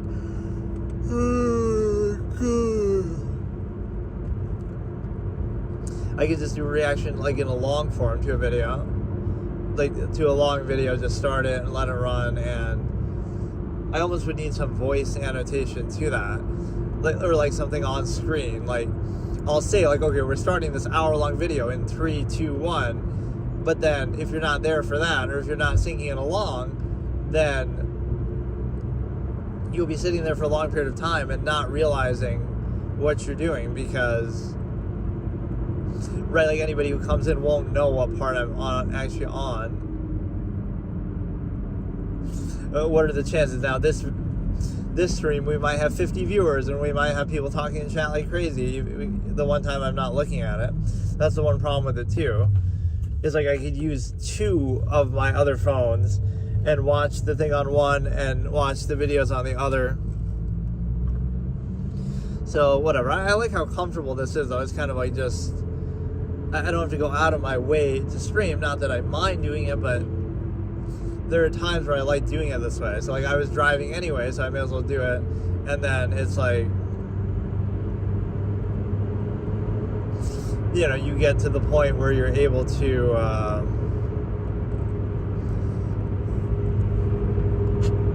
whatever, either do throwaway content or something very insightful like the Absolutist philosophy is fine, but you know, I don't have to do that all the time.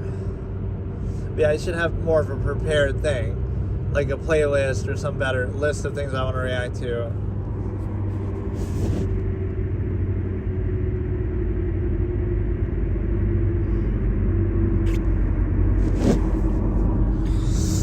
Like, I don't know, what else do I watch? Like some of those let's just go over the kind of things that I typically watch, right?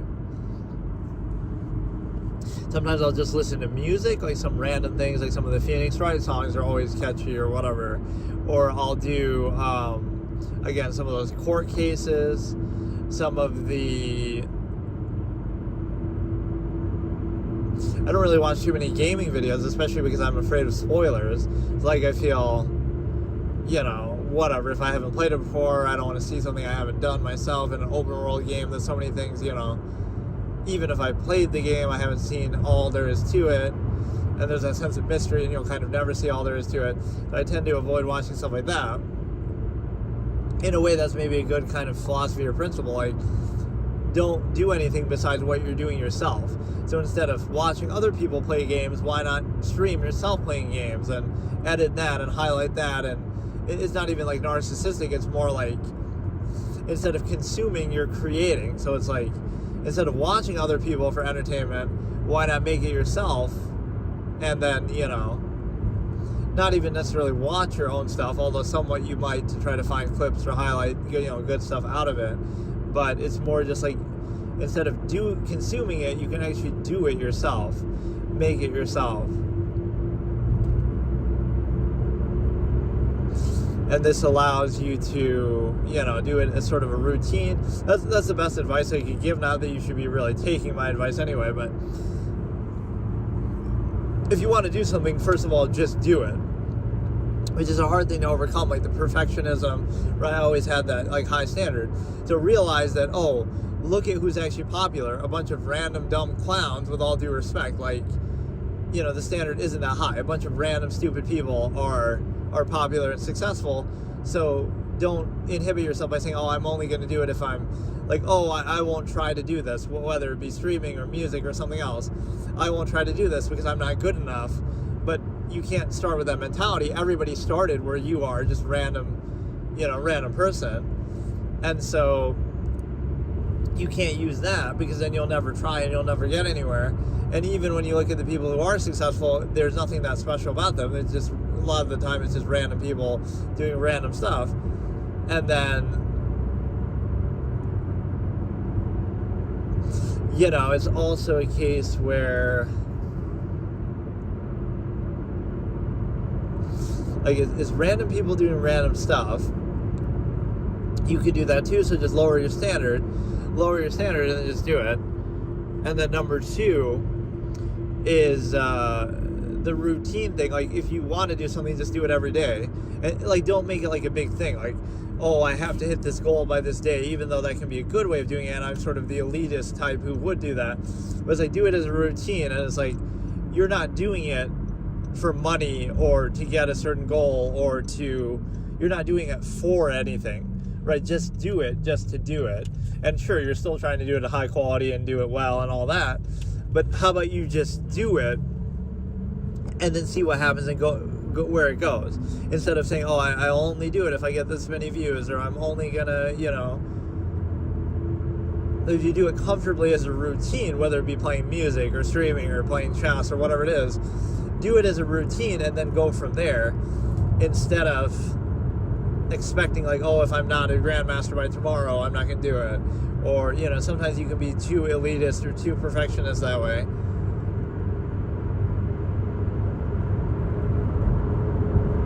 You just kind of do it for the sake of doing it because you enjoy it. And so at some point, like, is there a certain credibility that you get, right? Like, a good example even is my channel. I've been back since 2021, right? The end of 2021, so now it's 2025. So now if I suddenly become big, or, oh, one of my videos goes viral or something, right?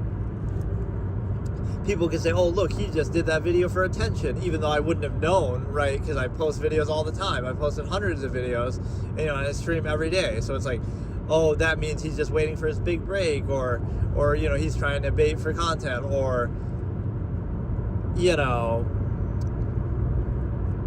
look how shitty he is. This is at least fair, that he hasn't been successful or popular despite doing it every day. But I look at it as more neutral, all right? I'm just doing it because I want to do it. It's no big deal. And then it gives you a certain credibility there, doesn't it? Like, oh, you've been doing it for 4 years. I've been posting videos. I've been streaming every day for 4 years, even though, again, my following is relatively small. But it's like, you don't care. You're just doing it because you want to do it.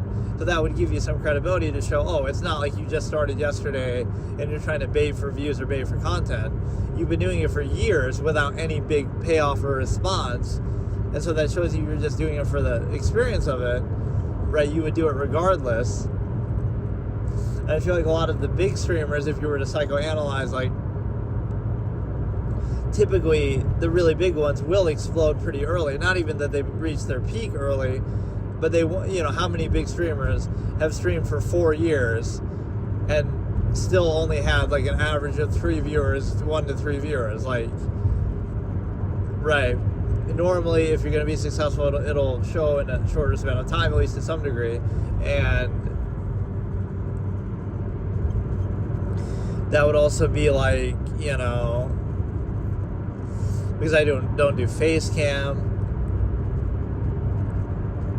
Or again, I maybe don't stream for long enough, or whatever the case may be.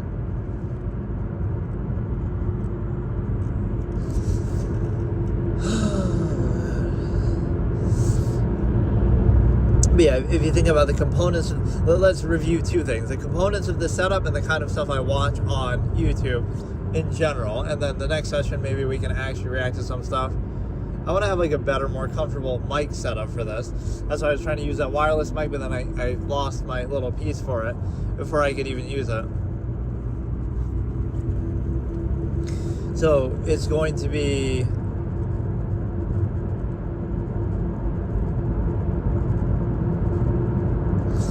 Again, the setup is... This is what it takes to be a mobile streamer while driving, or to whatever extent. A $1,600 iPhone Max Pro, iPhone 16 Max Pro, even though you can get the 17 or whatever. Wait, was it 16 or was it 13? I can't remember. Must have been 13, but still not like that's cheap. So, you know, again, $1,300 phone, not that you really need that caliber, but whatever, right? Then $300 Starlink Mini, then you need the plan for the Starlink or the plan for the phone. I guess I don't really have a plan for the phone. That, you know, you wouldn't need that because I'm using this only for the wireless anyway, the internet. So that's like $50 a month that I'm using on there. Although I might actually exceed that now that I think about it. It's like a 50 gig plan, but I wasn't planning on streaming this much or whatever. But so again, it's like $1,300 for the phone, $300 for the Starlink Mini, you know, $50 to $100 for a monthly subscription. It's like within $2,000 you can have a pretty decent setup, I guess, assuming that. Maybe Bluetooth mic, Bluetooth headphone, $100 or so, and then, you know, maybe a case, maybe something like that. Yeah, within $2,000 you should be able to have a pretty good mobile setup. Maybe the gaming controller, right? Like I'm thinking about all the things I do have. So $1,300 for the phone, really more like $13.99, so 14. So $1,400 for the phone, and then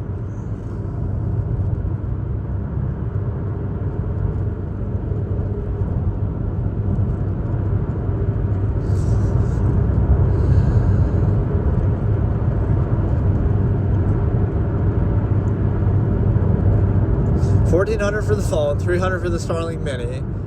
Then again, monthly subscriptions about $150 to $100.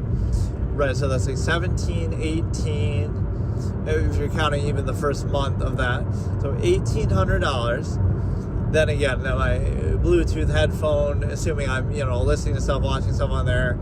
So that was only like maybe $30, and then whatever the mic, maybe, let's say within 50 to 100. So it'd be about, again, like 18, 19. So yeah, easily within 2,000 you can do it. Where you, where again, the main thing is the phone itself. Again, the Starlink I would sort of vouch for. It did still have some crashing and issues and stuff like that, but it seems to work relatively well. Again, especially while driving, which maybe is a high expectation. Like, it's one thing if you're sitting in one place, like, oh, just sit in a good place with good Wi-Fi from like your mobile data phone or something, but, or like a hotspot. But this is different because it's like, you know, it's different from the perspective that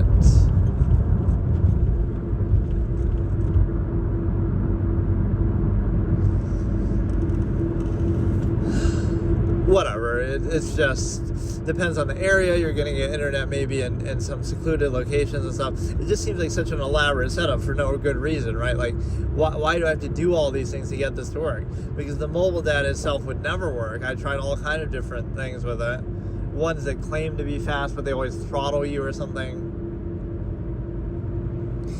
And then the other issue is the fact that,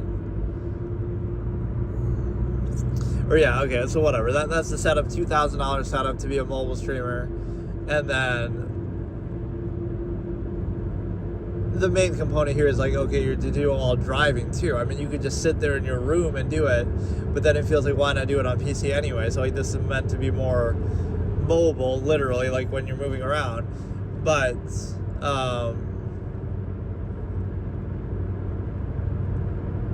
like, I could just drive around the country and do it that way, and I would like have a camera set up in such a way that you can see it, like see where I'm going, where I'm driving, like, and that sort of visual feedback. Even people would like that, because somehow,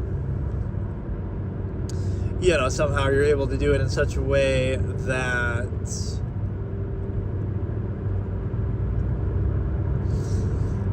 you know, even if I'm not showing myself, I can show all that, like what's around and where I'm going and stuff like that. And then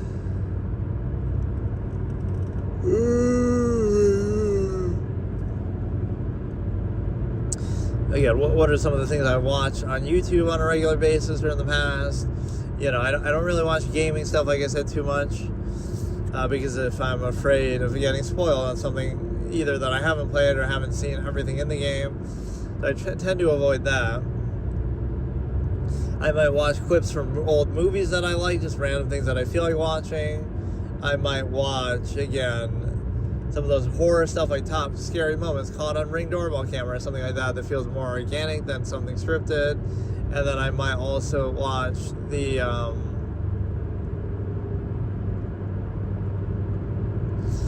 you know, some of the court stuff that I was talking about, the court cases. Or yeah, that's one that's sometimes fun too, is like court cam. So it's not even so much a specific full-on court case, but it's like, it'll be a moment from a case like that. And stuff like, what would you do in social experiments? But I haven't watched much of that lately, because there's not very many good ones. There are like pranks, a bunch of prank channels.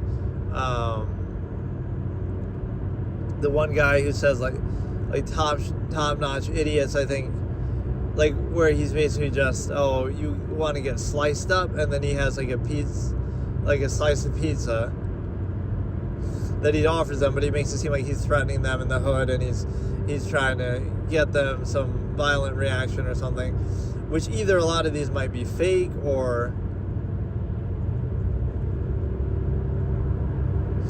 you are putting yourself at real risk, like somebody might actually just shoot you or something in doing that. Some people do have guns and take out guns and stuff. But you know what I saw that was interesting today is, like, I saw this place that had a sign that said, it's just like a random business, like, concealed carry is permitted on this premises. It's like, what do you mean? Why do you have to? So what, you're inviting people to do that? Have guns in there? Like, it's one thing if you're okay with it, but like, you shouldn't make a point of it, right? Like, you're putting a sign there, oh cool, so I'll go get my gun, I'll bring my gun. Like, it might be concealed, but so what? It's still like, maybe you should conceal that sign itself, because you're not understanding the thing that you let's analyze the psychological concept here, though. Like, social contrivance and the need for it, like, maybe you don't need to do it, is kind of dumb something down to the lowest common denominator. Or again, the way that people value things is often superficial and through social contrivance versus the inherent. So it shows you it's a non-value subversive state. The value is defined in superficial ways, right? So you'd glorify something that looks good on the surface, good performative aspects, undue emphasis, overcompensation. And then you might also do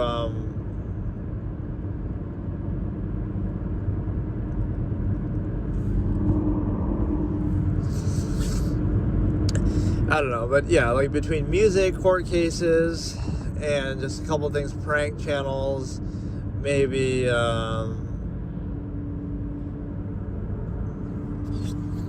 it's sort of random stuff like that. Maybe, you know, the NBA is a highlight league, like Adam Silver said, so maybe sometimes those little highlights and stuff like that, NBA related. You know, I like it more for the memes or for the history.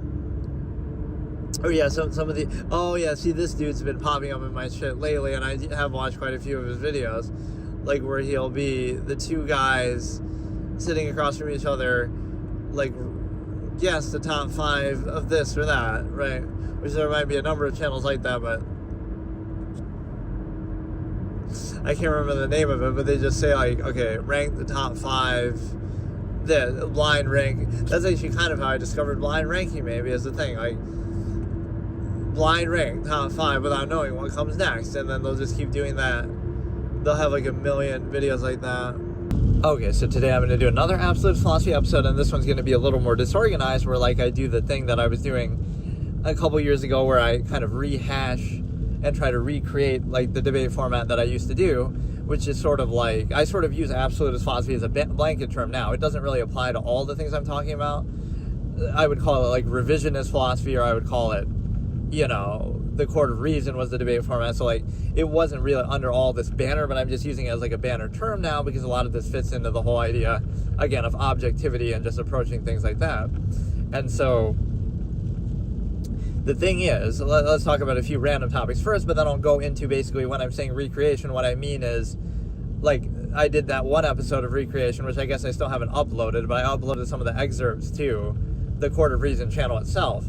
But like, I'm going through and redefining and kind of going through all my terms and redefining them, right? And so sort of recreating the format in a way and presenting it as if for the first time something new, because I'm assuming people aren't aware of it, and I didn't really keep a good record of that in the past. So like, you know, I'm doing it fresh as if for the first time. So that was the one recreation episode I did, which just means, again, I'm going through all the old terms and redefining them. And so with this, it's the same thing. Like, I'm going to go through like some of my notes on my phone or something like that, where there are things that I've already discussed or already, maybe not really discussed, but whatever, like already have like a bit of a sound explanation, you know, sound logical razor or thought process behind it, but now I'll just kind of go through those. So I'm going through not necessarily something I haven't talked about before, but again, it makes no difference when you're a small clown creator like me, because nobody knows the difference, right? Nobody would have known or heard or watched this anyway. But yeah, so basically we're going through the phone notes and recreating some of these ideas that we've discussed, or again, like written about in the past, or whatever, just occurs in a more dynamic, organic way. And so what you can do with that is you realize, first of all, like today is one of those days like, wow, I'm doing this while driving, and that could be dangerous because, oh, it's snowy and this and that, but it doesn't matter, because you're like, you know, you're going slow, and it's actually kind of better to do it like this because you're kind of bored, and it's like, okay, it's going to be a slower, longer drive. But no, it's pretty bad roads, pretty bad weather. And yeah, like if I was showing a dash cam thing, I almost want to set that up to kind of show like where I'm going. I don't know exactly how to do that.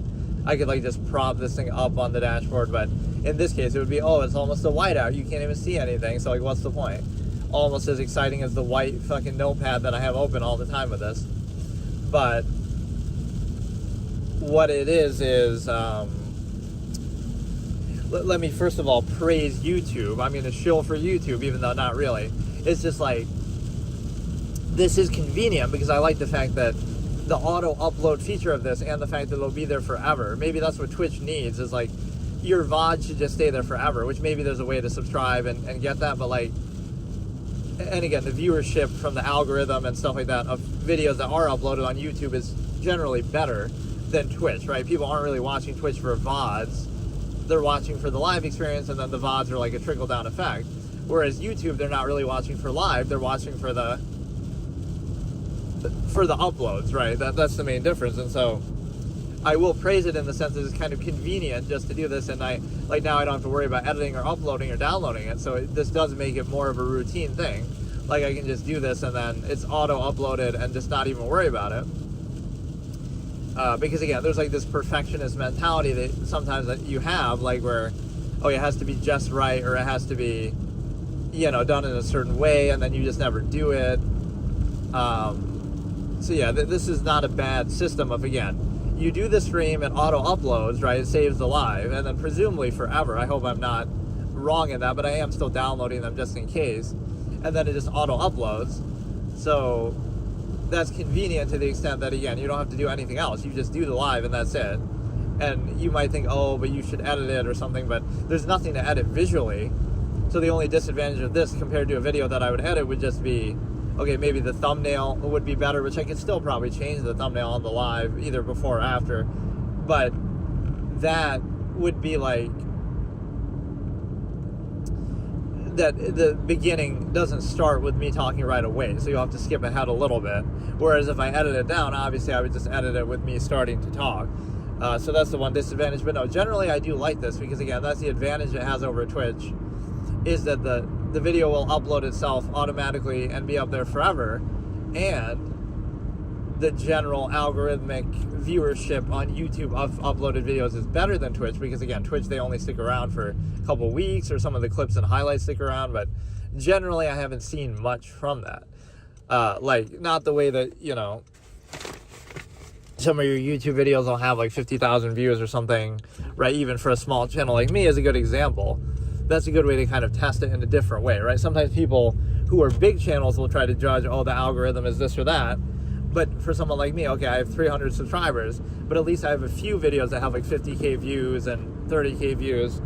And so, like, how does that happen? Obviously, there's some, you could say it's to my credit, like, oh, it's a really good video and people liked it, and they, you know, if they like it quickly, if a lot of people like a video right when it, you know, right when you upload it, it has a higher, you know, spread in the algorithm and stuff like that. To some extent, you could say that's a bad process, because, you know, obviously, the algorithm is something that's being controlled and can be contrived and arbitrary and have all incentives into it. But ultimately, whatever, you do see the upside of it more, obviously, here. And so, whatever, I do like the idea of doing that. That's kind of what I'm going to try to do. So whenever I do like actual gaming content or something, like, you know, like I was doing my Red Dead series and stuff like that, I'll do that on Twitch. And anytime I'm doing this kind of thing where I'm just chatting and just talking, like these Absolutist episodes, I can do this on YouTube. Even though you could argue, oh, I should maybe multi-stream or something, but I don't mind sort of separating them like that. So yeah, I'll praise that a little bit, because again, it creates this sort of routine of low quality content that I don't mind doing. Low quality, at least in the sense of the visuals and anything else, but like when you do something in a routine, it's a good psychological concept, right? Like, okay, it would have to be perfect, and unless it's perfect, you're not even going to do it. You're not even going to try.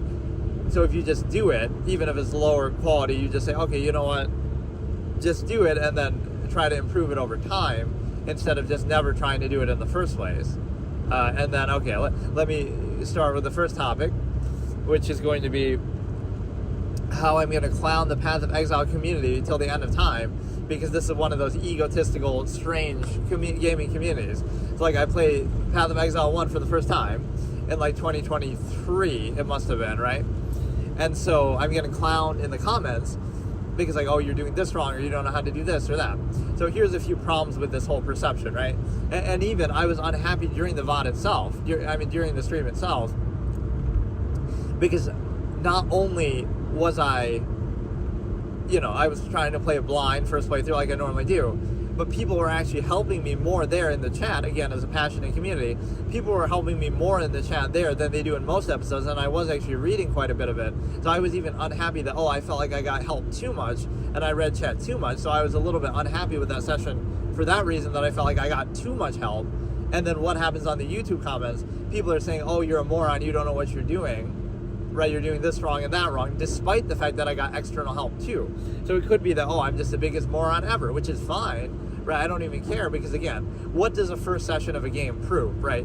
Imagine the depths of egotism that you have to go to.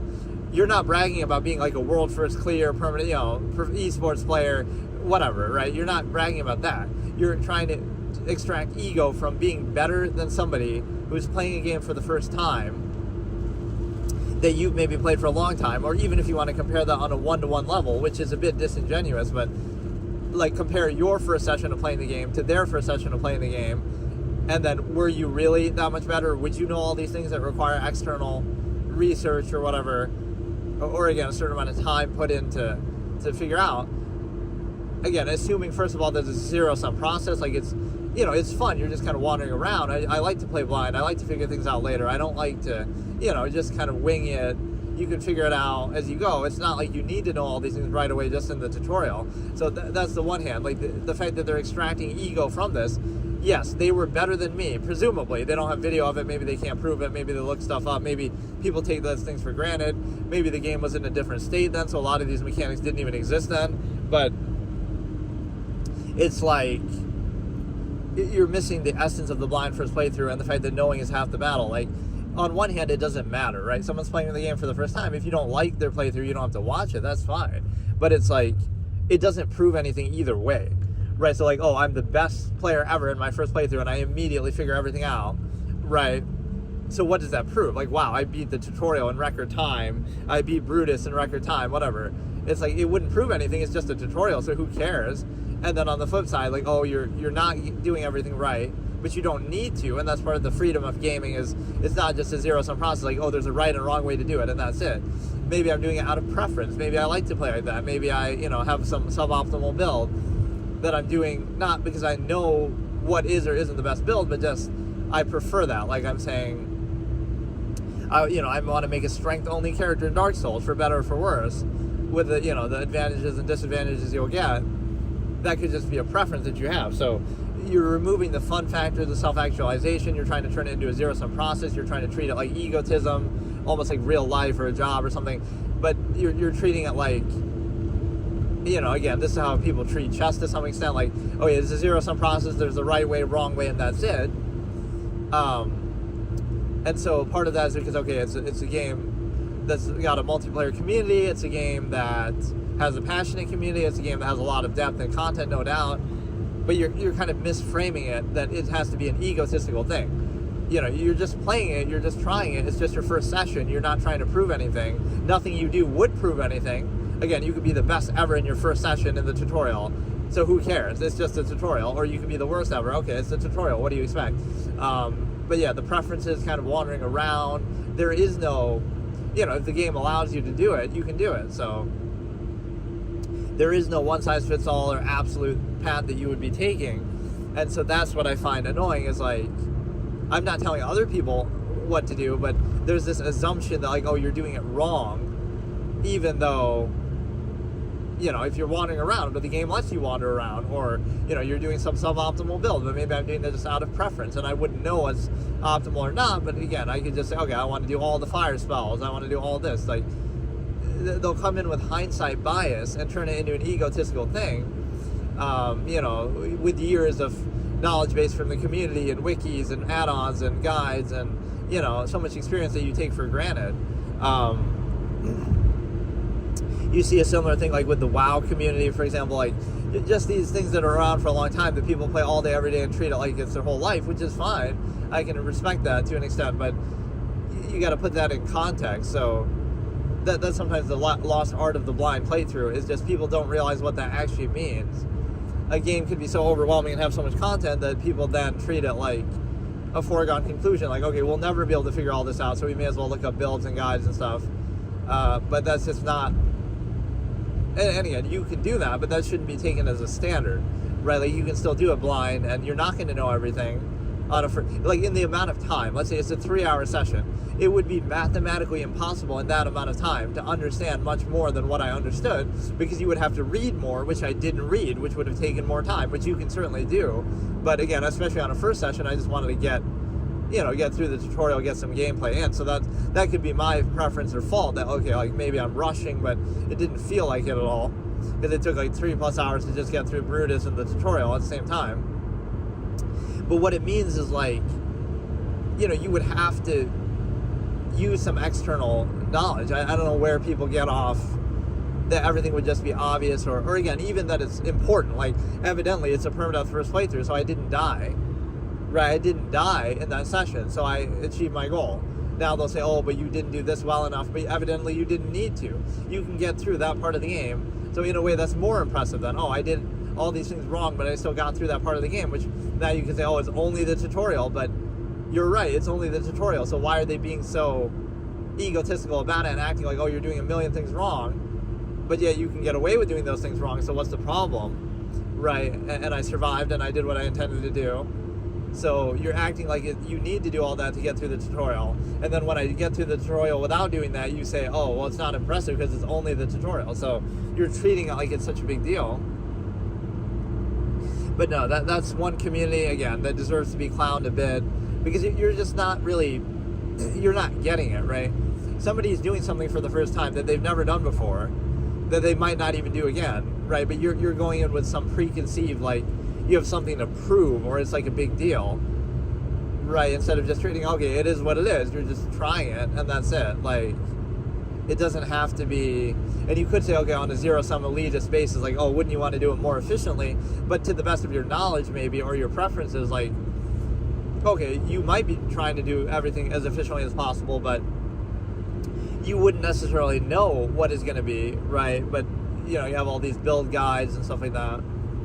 They're telling me to use, like, loot add-ons to tell me what loot, like, it's the first session. It's at least, you know, save your cynicality and jaded nature for later, please. Like, I'm trying to give it the first, you know, eyes wide, kind of fresh first experience. Like, let me have that experience that you might have had when it first came out or whatever. Like, but no, use this add-on to tell you what loot to pick up or not. It's like, dude,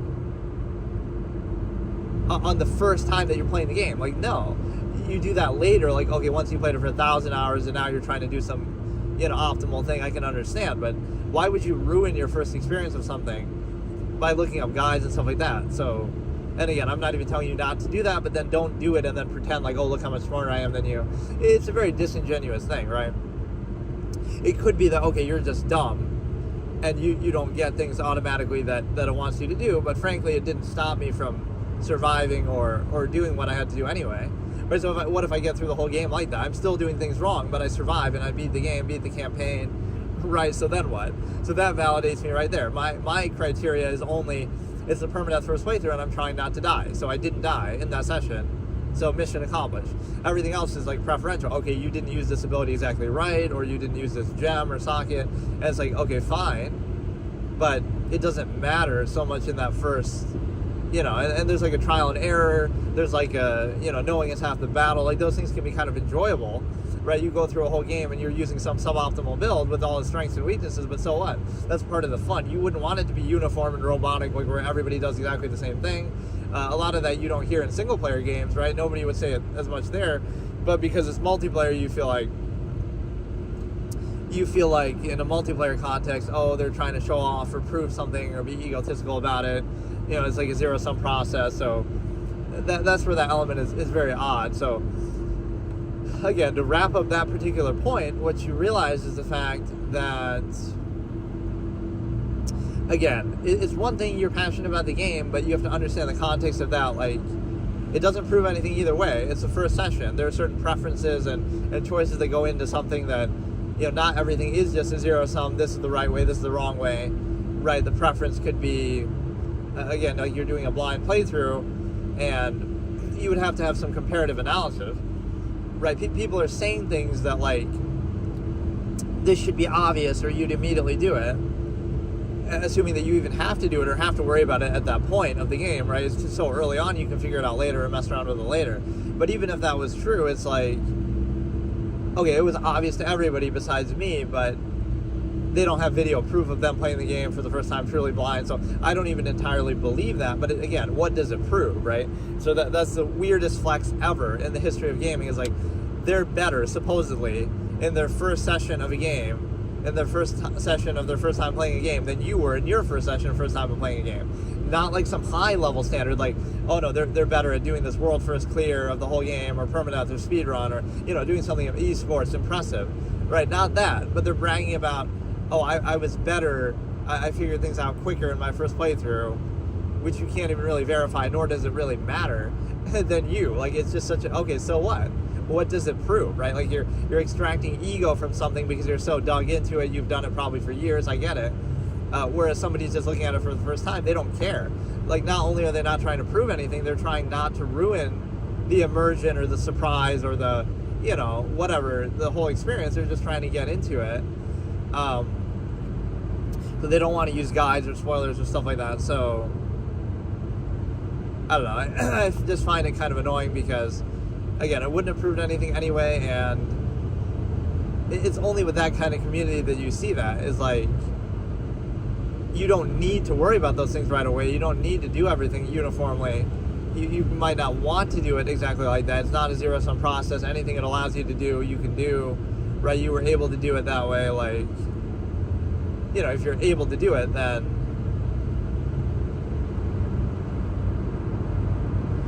right, like, oh, your style of play is wrong, but then why does the game let you do that? It could be out of preference too, you know, just, okay, I want to deliberately handicap myself in this way just to make it more interesting, which maybe you would say on a first playthrough you shouldn't do that, but I do stuff like that all the time, or even the fact that there's a first playthrough permadeath and all this, like, it's just a preference, but I'm not telling other people to do that, or I'm not holding that against the game necessarily. Yeah, I find that whole thing very interesting because it doesn't bother me, again, like I said, because you don't extract ego from something that you're doing from the first time anyway, right? So you're not proving anything, but it bothers me that that's the kind of community that you sometimes see, is that they're really sucking the fun out of it, right? You can't just have that experience. Oh no, it's your first time ever playing it, but you should have an add-on to tell you the optimal loot and build and guides, and you should know exactly how every mechanic works, and so there's no thought. Like, take the thinking part out of it, and it's like, the game is just a zero-sum process, and it's just about doing point A to point B, and that's it, right?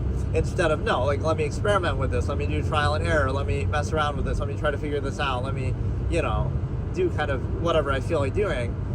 So again, the knowing is half the battle is sometimes not something that people respect or value anymore. And then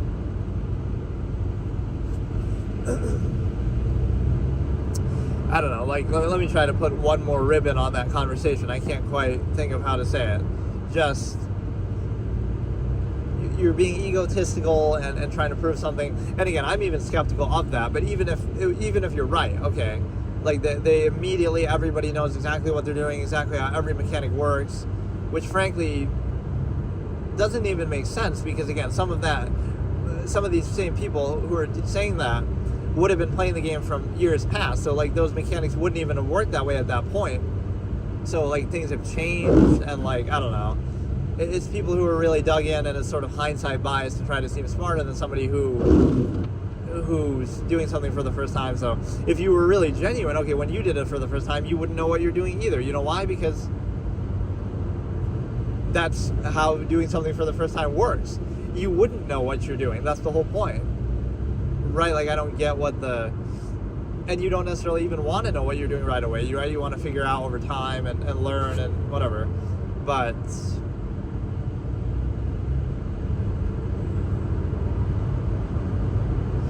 I don't know, it's kind of dumb, because you get to, right, it's a weird flex, it's ego, it's also, you know, you're trying to prove something. That's sort of the bottom feeder effect, right? You know, these people who play the game for years who maybe aren't even that good themselves, because again, how do you even measure good in that? Like, I don't know how much PvP there is or whatever it is that people do, but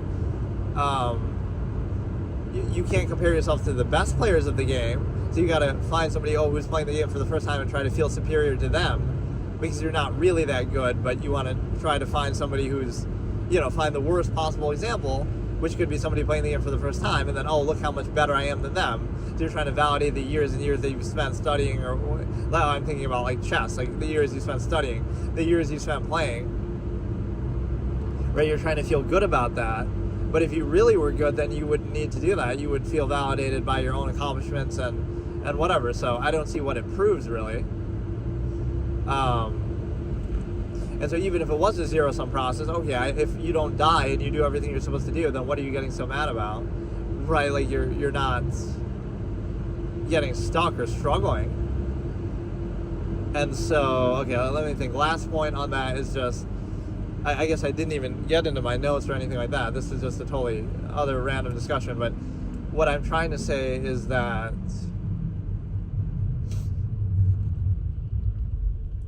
it's the fact that you basically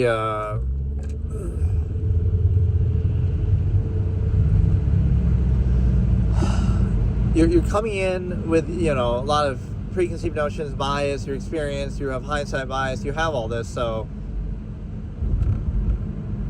it's like you're trying to prove something or get some sort of gratification out of it. So it's sort of like a good way to bait the backseat gaming type stuff too. Like, people want to feel all smart about something that they put time into, but it's just borrowed knowledge. Like, you're not real, you know, like, you got to have a high standard, right? So it's like, anybody could sit there and say, oh, look, I know how this works and that works and that works, but so what? Those are just basic mechanics that anybody can do or learn.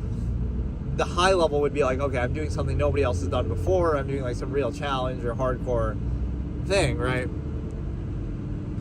So you get that middle ground of people who aren't even that good at something, but who have put some time into it or want to act like they're good or better than other people, right? And you see that with chess a lot, like with all due respect, like 2,000 players, 2,000 rated players, they're good. There's no doubt they're good, but they want to, sometimes the bottom feeder effect show off to people who are like 1,500, which I get that. But, there are people who are far better than them, so if they were truly good, they would try to aspire to that instead of trying to show off to people who are worse than them. Like, yeah, I don't see what it proves. Again, that just how mad they get is kind of hilarious, right? And it's sort of because I was trashing the genre a little bit, but actually the experience itself, I didn't dislike the game. That's the funny thing. I actually kind of liked it. The main thing I didn't like was how much backseat gaming advice people were giving in chat, which is kind of mind-boggling that even after all that, people are still getting mad, right, and saying I didn't. So imagine it without that, right? So I'm trying to play it very pure, and so that's my standard, right? You can inject your own standard in something like that. My standard is, okay, if I'm doing something for the first time and my goal is to not die, that's it. That's the only goal. Everything else is up to me. If I want to wander around, if I want to run against the wall, if I want to, do some weird build that I'm coming up with myself, like, all of that is subjective. As long as you don't die, or as long as you accomplish whatever goal you're trying to do, like beat the game or beat the chapter, boss, whatever, right? That's the only thing. You can't judge the intent. Like, oh, I'm walking backwards the whole game. Maybe that's what I want to do. I'm using, I don't know, like a weird camera angle like I was doing in PoE 2. It seems like I'm almost trolling, but I'm really not. Like, I'm just doing my own sort of format with it, the way that I want to do it, and it's like... And at least in that one, I did die with one of the characters. So each character gets his own life, each class. So at least in PoE 2, I actually died. So I can give you that. But yeah, I just reject the egotism to do with that. And the reason why is because I feel like you don't really... It shows like some sort of insecurity or whatever. Again, I'm not saying there has to be any positive reaction. I'm somebody who actually dislikes that idea. It's like a form of bait content that, oh, you're doing something for playing a game for the first time. And right, you get a lot of viewers from that, which that is a pretty high viewed video, like 10K views by Path of Exile 1. And so it's like, I don't think it's that notable that it deserves that many views, especially relative to the other stuff that I have. Right, for a small channel, it got relatively high amount of views. So I'm not saying that it's anything impressive or deserves that, but it's also not that big of a deal in the other way, like it's the worst thing ever, or they're just kind of projecting certain things that they like, kind of assuming your intent fallacy, right? They're assuming what you're trying to do and saying, oh, you're not good enough at doing it. But what if you're not trying to do that? What if you don't care about that? What if you don't need to do that? You don't need to worry about it yet.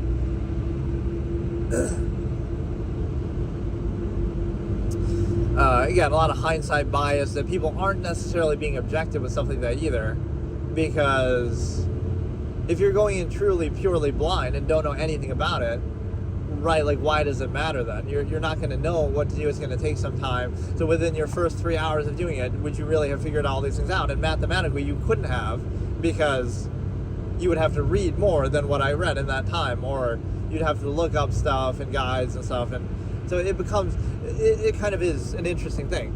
Things that are not known at the time, like you can look at Classic WoW or something, things that are not known at the time are then treated like they go without saying, because they're established by like collective knowledge and add-ons and guides and, well, wikis and stuff. So things that were not obvious, and it's like when we call it, oh, that the old community of Classic WoW was dumb or something, they were just stupid. It's not that they were stupid, it's that these things hadn't been discovered yet or formalized or known. So now we want to act smarter just because you have hindsight bias. It's like the Model T Ford argument, like, oh, anybody could make a Model T Ford now, you just use the schematics and specs and the knowledge that we have.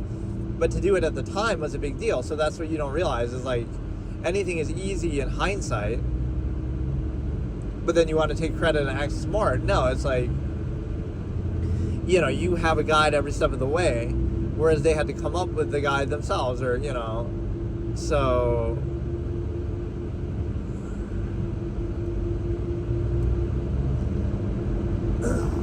I guess this will just be the whole topic. I wasn't expecting to talk about this the whole time, but whatever. Yeah, I do like these sessions quite a bit because they're very multivariate. So yesterday I did the one where I did the Daryl Brooks reaction, kind of, where I didn't actually even react, but I want to have like a slightly better setup though if I'm going to do this, like with the mic, because I want to like have a mic that I can clip on or hold that, and then I can kind of navigate this a little better. So the goal of what this was, let me do at least one note just to show what I'm doing with it. But no, Path of Exile community deserves to be clowned a bit. Again, I'm sure there's good parts of it, but that reaction just shows you something that I'm almost baiting as a bit of a psychology expert myself. I'm doing it as a social experiment. If you play a game truly blind in the year 2020, whatever, in 2023 for that one, people won't get it or won't. Like, we've forgotten what the meaning of a blind playthrough is. If it's truly blind, you wouldn't know anything, genuinely. And so, you know, it doesn't matter. Or yeah, even some of that, I'm reacting to people. People are telling me in the chat as I'm doing it live, do this or do that, and I kind of dismiss it. I'm like, okay, I'll worry about that later. And then people are getting mad, like, oh, why didn't you do it? But I'm doing what I'm doing, not what they're telling me to do. So, like, you know what I mean? It's my experience. So if it's not something I would have naturally done or thought of, then I'll worry about it later and figure it out later. And it doesn't matter, and it doesn't come at the expense of the experience or the productivity. Like, you're still, whatever, being successful. So that is just, again, it bothers me only on the basis that people actually think like that or would take that seriously. If you're actually objective, I don't know what point is really being made, right? Like, you're not doing, you're playing it the wrong way, but you still did what you were trying to do. And again, it's a short sample size. Like, but assume I went through the whole game like that. Okay, I'm still doing things wrong, or over time I figure things out or doing them a certain way. But you're coming in with this hindsight bias of like end game, metagaming, min-max stuff. Like, you have to do everything exactly a certain way. And that's just kind of underwhelming because, you know, not everything has to be done like that. And that sometimes takes the fun out of it to a degree. Like, that's always my philosophy. Like, you want to do something blind, but then trying to do it to the best of your ability. Like, so don't use borrowed knowledge or external resources, but now you're trying, yes, you are trying to win or succeed or do everything the best way. But you're trying to do it, you know, like, you're trying to do it to the best of your knowledge or what you come up with. So it's not going to be objectively the best because you're not going to know what that is, but you're trying to do it like, you know. So within those confines, you're trying to do the best you can, instead of the confines being like, you know,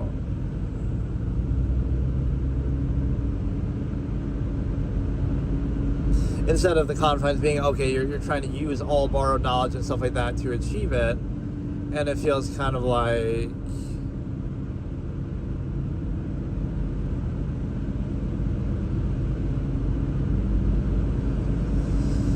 right, that sort of defeats the purpose to a degree. So you're trying to be egotistical about hindsight bias and borrowed knowledge, right, that you're kind of interjecting, which you can have that if you want. You can feel egotistical about that. My only thing is, like, it doesn't matter. I don't think it proves anything either way. So I'd rather have the immersive first experience pure than to try to prove something out of a first experience. Again, the part that would prove something comes later. Like, again, if you're doing some high-level end game, world first challenge run, you know, something esports, whatever it is. I don't even know if, that's why I keep saying that hesitantly. I don't know if that even has esports or what. I don't know what people really do with it in the long term. Like, there's obviously new content that always comes out, but I don't know. Like, people were even mocking PvP and saying it's kind of imbalanced and they don't like it. So what is it that people get so egotistical about? But yeah, you're kind of bringing two different standards in. You see that a lot with chess. I mean, I could clown the chess community, but at least in chess it makes a bit more sense because there's less to it, right? Yes, you can move whatever you want whenever you want, but that feels more like a zero-sum process because there is actually a right or wrong in a very clear sense. Whereas something like Path of Exile, you can't really say that because you're wandering around, you're, you know, moving in a certain way. Like, it doesn't matter because it's not so set in stone. Stuff that's real time with that many options, who's to say what the best thing is, right? You can say certain builds or whatever objectively, but it doesn't matter as much. With something like chess, it is a zero-sum process in that sense. Like, okay, here's the best move, and even then you don't have to treat it like that, or you could have certain preferences. But, you know, like, what if I play it this way because I find it fun, not because it's objectively the best line. But even within that, okay, I make a few moves like that, but then I play the best line from then on or something. So, yeah, I didn't end up actually, let me do one topic. We'll do one topic from one of these here, recreation, just to show you what it is, like how we did a minor reaction of that song yesterday, the 6-7 song, which genuinely was my first time hearing it, although I recognized the one line from it. Okay.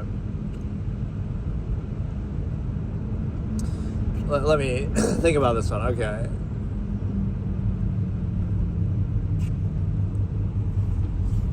Like, from an objective standpoint, when you're in a particular society contrivance state, you kind of fool yourself by either distracting yourself or overcompensating, bread and circuses type argument. But there's no actual sound process behind it, so it's kind of like you're just doing it in a reactive way. You're either forced to do it, pressured to do it, bribed to do it, overcompensate, but nothing actually rationalizes it as an absolute, especially exclusive to everything else. So it's dependent on different things, so nothing actually rationalizes it, right? Like, I always have this expression. No logical thought process or standard would lead to this specific contrivance state that you're in right now, right? It's not a result of that, like some sound process that you think about, okay, let me self-actualize and objectively decide on something. No, it's actually just, okay, you're just reacting to whatever's already established. And you might think, oh, but it must be established for a good reason. But actually that reason you would condemn too, like, oh, it was a result of empirical authority and, genocide and conquering and stuff like that, whatever, right? So it would have been, oh, people just took the initiative and did something and established something, and now you mindlessly react to that. So it came about through initiative, but now it's maintained through a lack of initiative and just mindless reinforcement. So you understand that you would condemn that, but you wouldn't do it yourself, but yet you would treat it as though it's absolute. And again, the specific state that you're in would be unsound, right? It's just mindless reaction to whatever you're exposed to rather than an actual standard that says this is what we ought to do. So, like, standards are secondary or a byproduct of that. And so, how long actually was that of a session? I don't even know. It's like the assumption was, okay, it would take longer to drive because I'm doing that. Because whatever, the weather and stuff, which wasn't actually too bad even, but yeah, that'll be one format that I do at some point maybe. We'll do sessions like this and it'll be like, I put the camera in the window, right, in some sort of a stand, and then I drive all around the country and I'll, do these sessions while doing that somehow. I guess it's not that big of a deal. You just need some sort of camera set up on the dash, and then, like, you're driving, you're showing where you're going, giving some visual feedback, and then you're also I'll be talking about some of these same subjects and all that. And so that seems like a good segment for a session there.